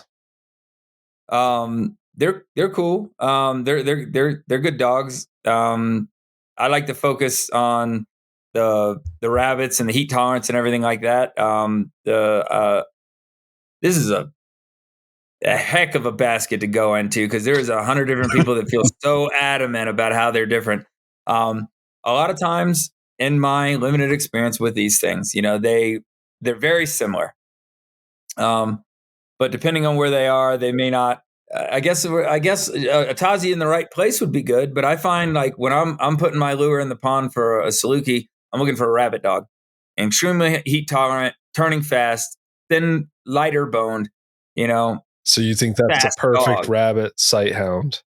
Yeah, and some of the other dogs in other areas have been run on like some of the longer ranging, like what we would have like a deer, or over there there'd be a gazelle, or maybe some of their wolves, which are kind of like our coyotes or something like that.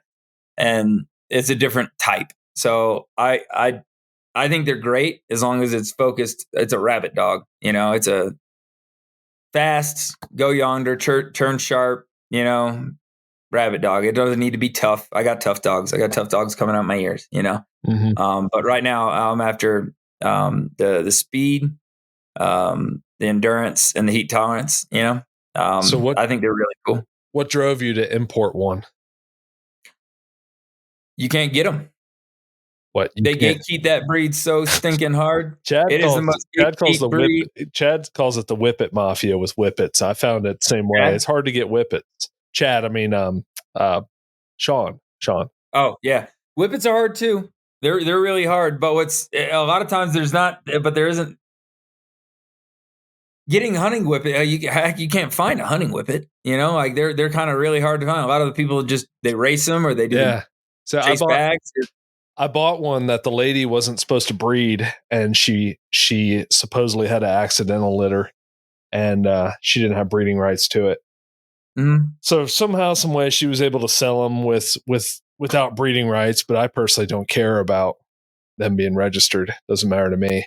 But she told me that the parents kill possums and raccoons in her yard. So I was like, all right, well.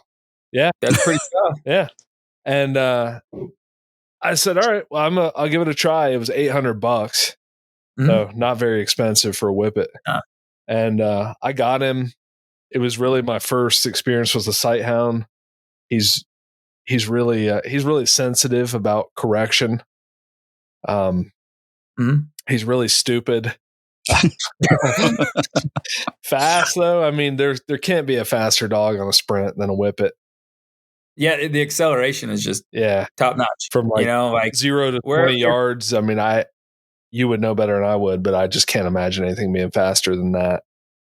I like to say quick, because they're getting up to speed. Quick. Yeah, they'll get up to their top speed. I got my greyhound's way faster. Yeah, it's going to be hard to beat that dog, but he takes a little bit longer to get going. Yeah, So that whippet will reach its top speed in half the time or whatever. Yeah. You give a metric to that. I don't want to quote on that because I've had my first whippet now, but she's getting going really, really quick. And that's why I got mine, was I really wanted that early acceleration. Well, I found that he took forever to mature. He is like 1.5 years now, and he wasn't really doing jack shit until he turned 1 year old. Is that right? Okay. That's just my experience. And now that after the year is when he started killing rats and squirrels. Early on, he would grab a rabbit and just run around with it, scruffed, wouldn't kill it. He's just running around with the rabbit in his mouth like an idiot. and the rabbit was perfectly fine. And if I try to correct him and get him to come to me and he dropped the rabbit would run. Oh yeah. Yeah. A lot of times sight hounds, like, you know, they aren't going to do what they weren't already going to do. You know, like I just work on recalling really hard. I try not to correct too much. They're really timid. You know, even when the way you pet them, you can't pet them like another dog. You have to be really soft. I've And when I was noticed learning that. I had a rule for myself. I only petted with the back of my hand because I'm used to having hound dogs and terriers, and I could go pet them with a 2x4. You know, like. You know, and you get a whippet or a saluki, and I was like, back of the hand, Chad. You can't pet him any other way until you learn how to handle this dog. Yeah, you know, mine's not that sensitive, but you step on his toe, and you know he acts like you killed him. Oh yeah. But a squirrel bite, he took a squirrel bite, and I thought to myself the whole time, like, man, when he gets bit by a squirrel, it's over with. He's not gonna do anything. He thought about it differently. He did like the typical thing that a hunting dog should do and get pissed off when a squirrel bit him. So as soon as the squirrel bit him, the killer instinct kicked in. Did he get to chase? Yeah. Okay. I'm a firm believer in, like, if you like take a younger dog that, you know, a sight hound, like a stag or something like that, and if it were to have a raccoon fall out of a tree, it's going to be, it may try it, but it's going to be way less mentally durable, you know, way less capable of dealing with it. Whereas if it gets to chase it, it's like every 5 feet, it's like boop, boop, boop, boop. They level up in aggression and hardness and everything like that. You know, like, that's a great point. I've never even thought about that. Interesting. 100%. You know, you'll have one, like I said, a raccoon will fall out of the tree, and it'll try and bite it. It'll nip it in the face. It's like, oh my gosh. And it'll take off, and then it'll run behind it for a little while and then work up the speed. And then it'll grab it and it'll go jaw to jaw and just like, you know, and they're fine. Something about chasing it. They just, like every 5-10 feet, they're like another point tougher, you know? Early on, I trapped a Norway rat or whatever. And I took him out into a big cut field and dropped the rat in the field, and he was all about chasing it, but the rat would turn around and attack him. I don't know if you've ever seen that. And he would back up, like it was the scariest thing he's ever seen. And then the rat would run and he would chase it. And as soon as it turned around to attack him, he would back up. And that was when I was like, oh, I wasted $800. Dog's worthless. I like to, with sight hounds, specifically with dogs that are going to have a hard time catching it. You know, like coyote dogs, they run out. The biggest part with them is getting to them before they get away, and then being tough enough to dispatch once they get there. You know, but as far as like the juking and jiving, they you know, they're not that hard. You know, once they get within 10 feet of them, they're not juking too hard. Whereas a jackrabbit, show's just starting, man. You're you know, like it's just about to get hard at the last 5 feet, you know? And with dogs that I want to like reach out and dive and catch and roll, and, you know, like don't let them get on any biting game until they're already catching. Cause then they like have some hesitancy to commit, you know? There was like, you know, I don't know, what's the word for it? You know, like those last minute catches where they're diving into the bushes and they're going to grab just a back toe and roll and come up with it. Now, if they're worried about something turning over and grabbing a hold of their face, they're not going to do that. They're going to wait for a good, safe time to grab. So when I'm going with dogs that I want to catch cottontails or jackrabbits or something like that, no biting game until they're already doing their job, you know? Gotcha. And then they can learn the difference rather than letting them on an animal that can hurt them back. And then the whole time, then they're picking where they put their mouth. And I just want them grabbing it, man. It's hard enough to get there. So that can help with that too. Man, that's super. There's so many different avenues and different subsections of running dogs. It's just so fascinating. So I love them all, man. There's something to it, you know, and I learn something new every single time. Every time I handle a dog, you know, every single time I learn something new, you know. And the salukis were a big change for me because they're so independent, you know. And yeah, that's close to a hawk. They're primitive, kind of, you know. Yeah, all the cool aspects of the cats with nothing else, you know. What I like to say, you know, super clean, but I don't know, different than when you're handling a Yag Terrier in the yard at the same time. That's for sure. What's interesting is they say that anywhere that there's like primitive dogs, Well, like all over the world, you got like pharaoh dogs, salukis, Tassies. They all get that long body, long legs, long tail. They all like kind of take that shape. They said like in Mexico, Mexico City, the wild dogs there are like, they look like sight hounds. So interesting. One of the original types, of hunting dog. Yeah, it's like their true form or something. They're thick. They're deep, Yeah. Are the salukis, I was just going to ask, are the salukis like, are they faster than, I mean, it's kind of a stupid question because there's all different dogs and different speeds and stuff like that. But I'm looking for it. I shared a video on my story of, it was some other country. I don't know where it was. I couldn't understand the writing, but it was like a guy in a car and he started driving and they had all the dogs in boxes. And as he passes the boxes, they cut the boxes open and all these sight hounds take off in a sprint chasing something. And the saluki was behind at first. And then it looked like a saluki. It was really flowing, long coat, looked nice. And that thing just pulled away like 15, 30 feet away from the other dogs, just hauling ass. And it was half the size of the other dogs. Yeah, it all depends. Like greyhounds and whippets and everything are like early acceleration, super fast, super speed, but they don't have the endurance, And I don't know the exact numbers because I've never really fooled with the track too much, But like they're made for running that many feet, that much of a mile or whatever it is, So they've bred them to put everything they got into that distance, Whereas the saluki does its best work after the first minute of running, like they work up to it. They're like a diesel, and sometimes they won't even catch early on. They like to run it, they like to course it and everything like that. So, your salukis aren't as fast as greyhounds. Okay. So they're not. That video is just an interesting video then, I guess. Well, it depends how long it took them to get going. How were they running for a minute before it blew his doors off? It was like 30. It was like maybe 30. I mean, when you're watching stuff on social media, it's like something that's a minute long is like an hour. You know what I mean? But it was like, it didn't seem like very long before that dog, which was half the size of these big sight hounds, just completely destroying them, pulling all the way ahead of them, just hauling ass. I'd have to see it, kind of see the context going on. I'll find it. I'll send it to you. Even saluki people would tell you that they're not as fast as greyhounds. Okay. Yeah. Not in the first 2 minutes, Right. But then that greyhound's going to break down and almost not even be worth having in the field. And the salukis just get going, and then they can do it again. And then 5 minutes later, they can do it again. And that greyhound, you're going to pack him up for 2 days. Interesting. His muscles are fried, So, and if he didn't break a toe that day, and greyhounds are at the expense of everything for speed. It'd be like trying to go up a mountain road with a, sport bike.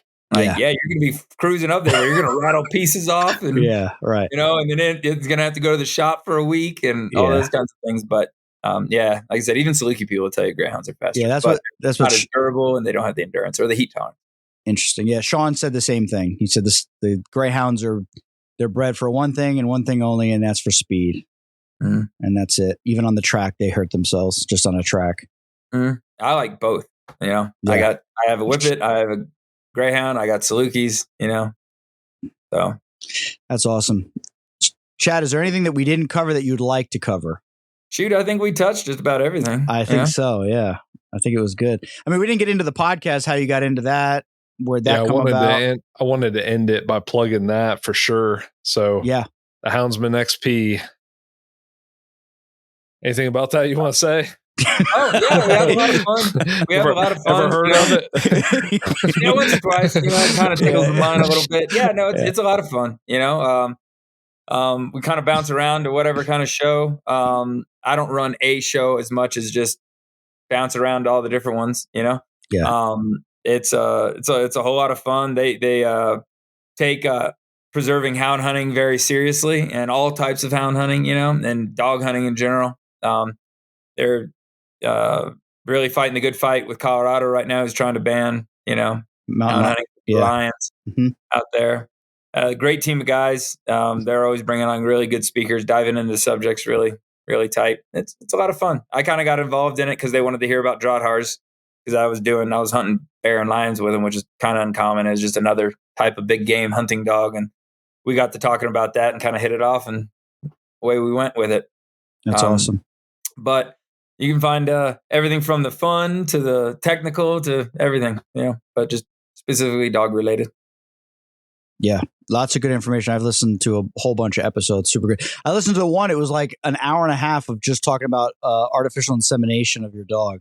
I was like, it was like so like literally the whole episode for like over an hour was just how to get the male and the female and tie her to the fence and position your body and the turkey baster and all this stuff. It was super interesting, man. It was great. It can be hard when you want to make it happen and they're non-compliant for whatever reason. Yeah. It can be a nightmare. Yeah. So you guys dive into all kinds of cool hound stuff. It's great. Yeah, man. Well, thanks. Yeah. Highly recommend it. We mostly do dick and fart jokes here. Yeah. Yeah. Apparently. We get into some good stuff. This was a good episode.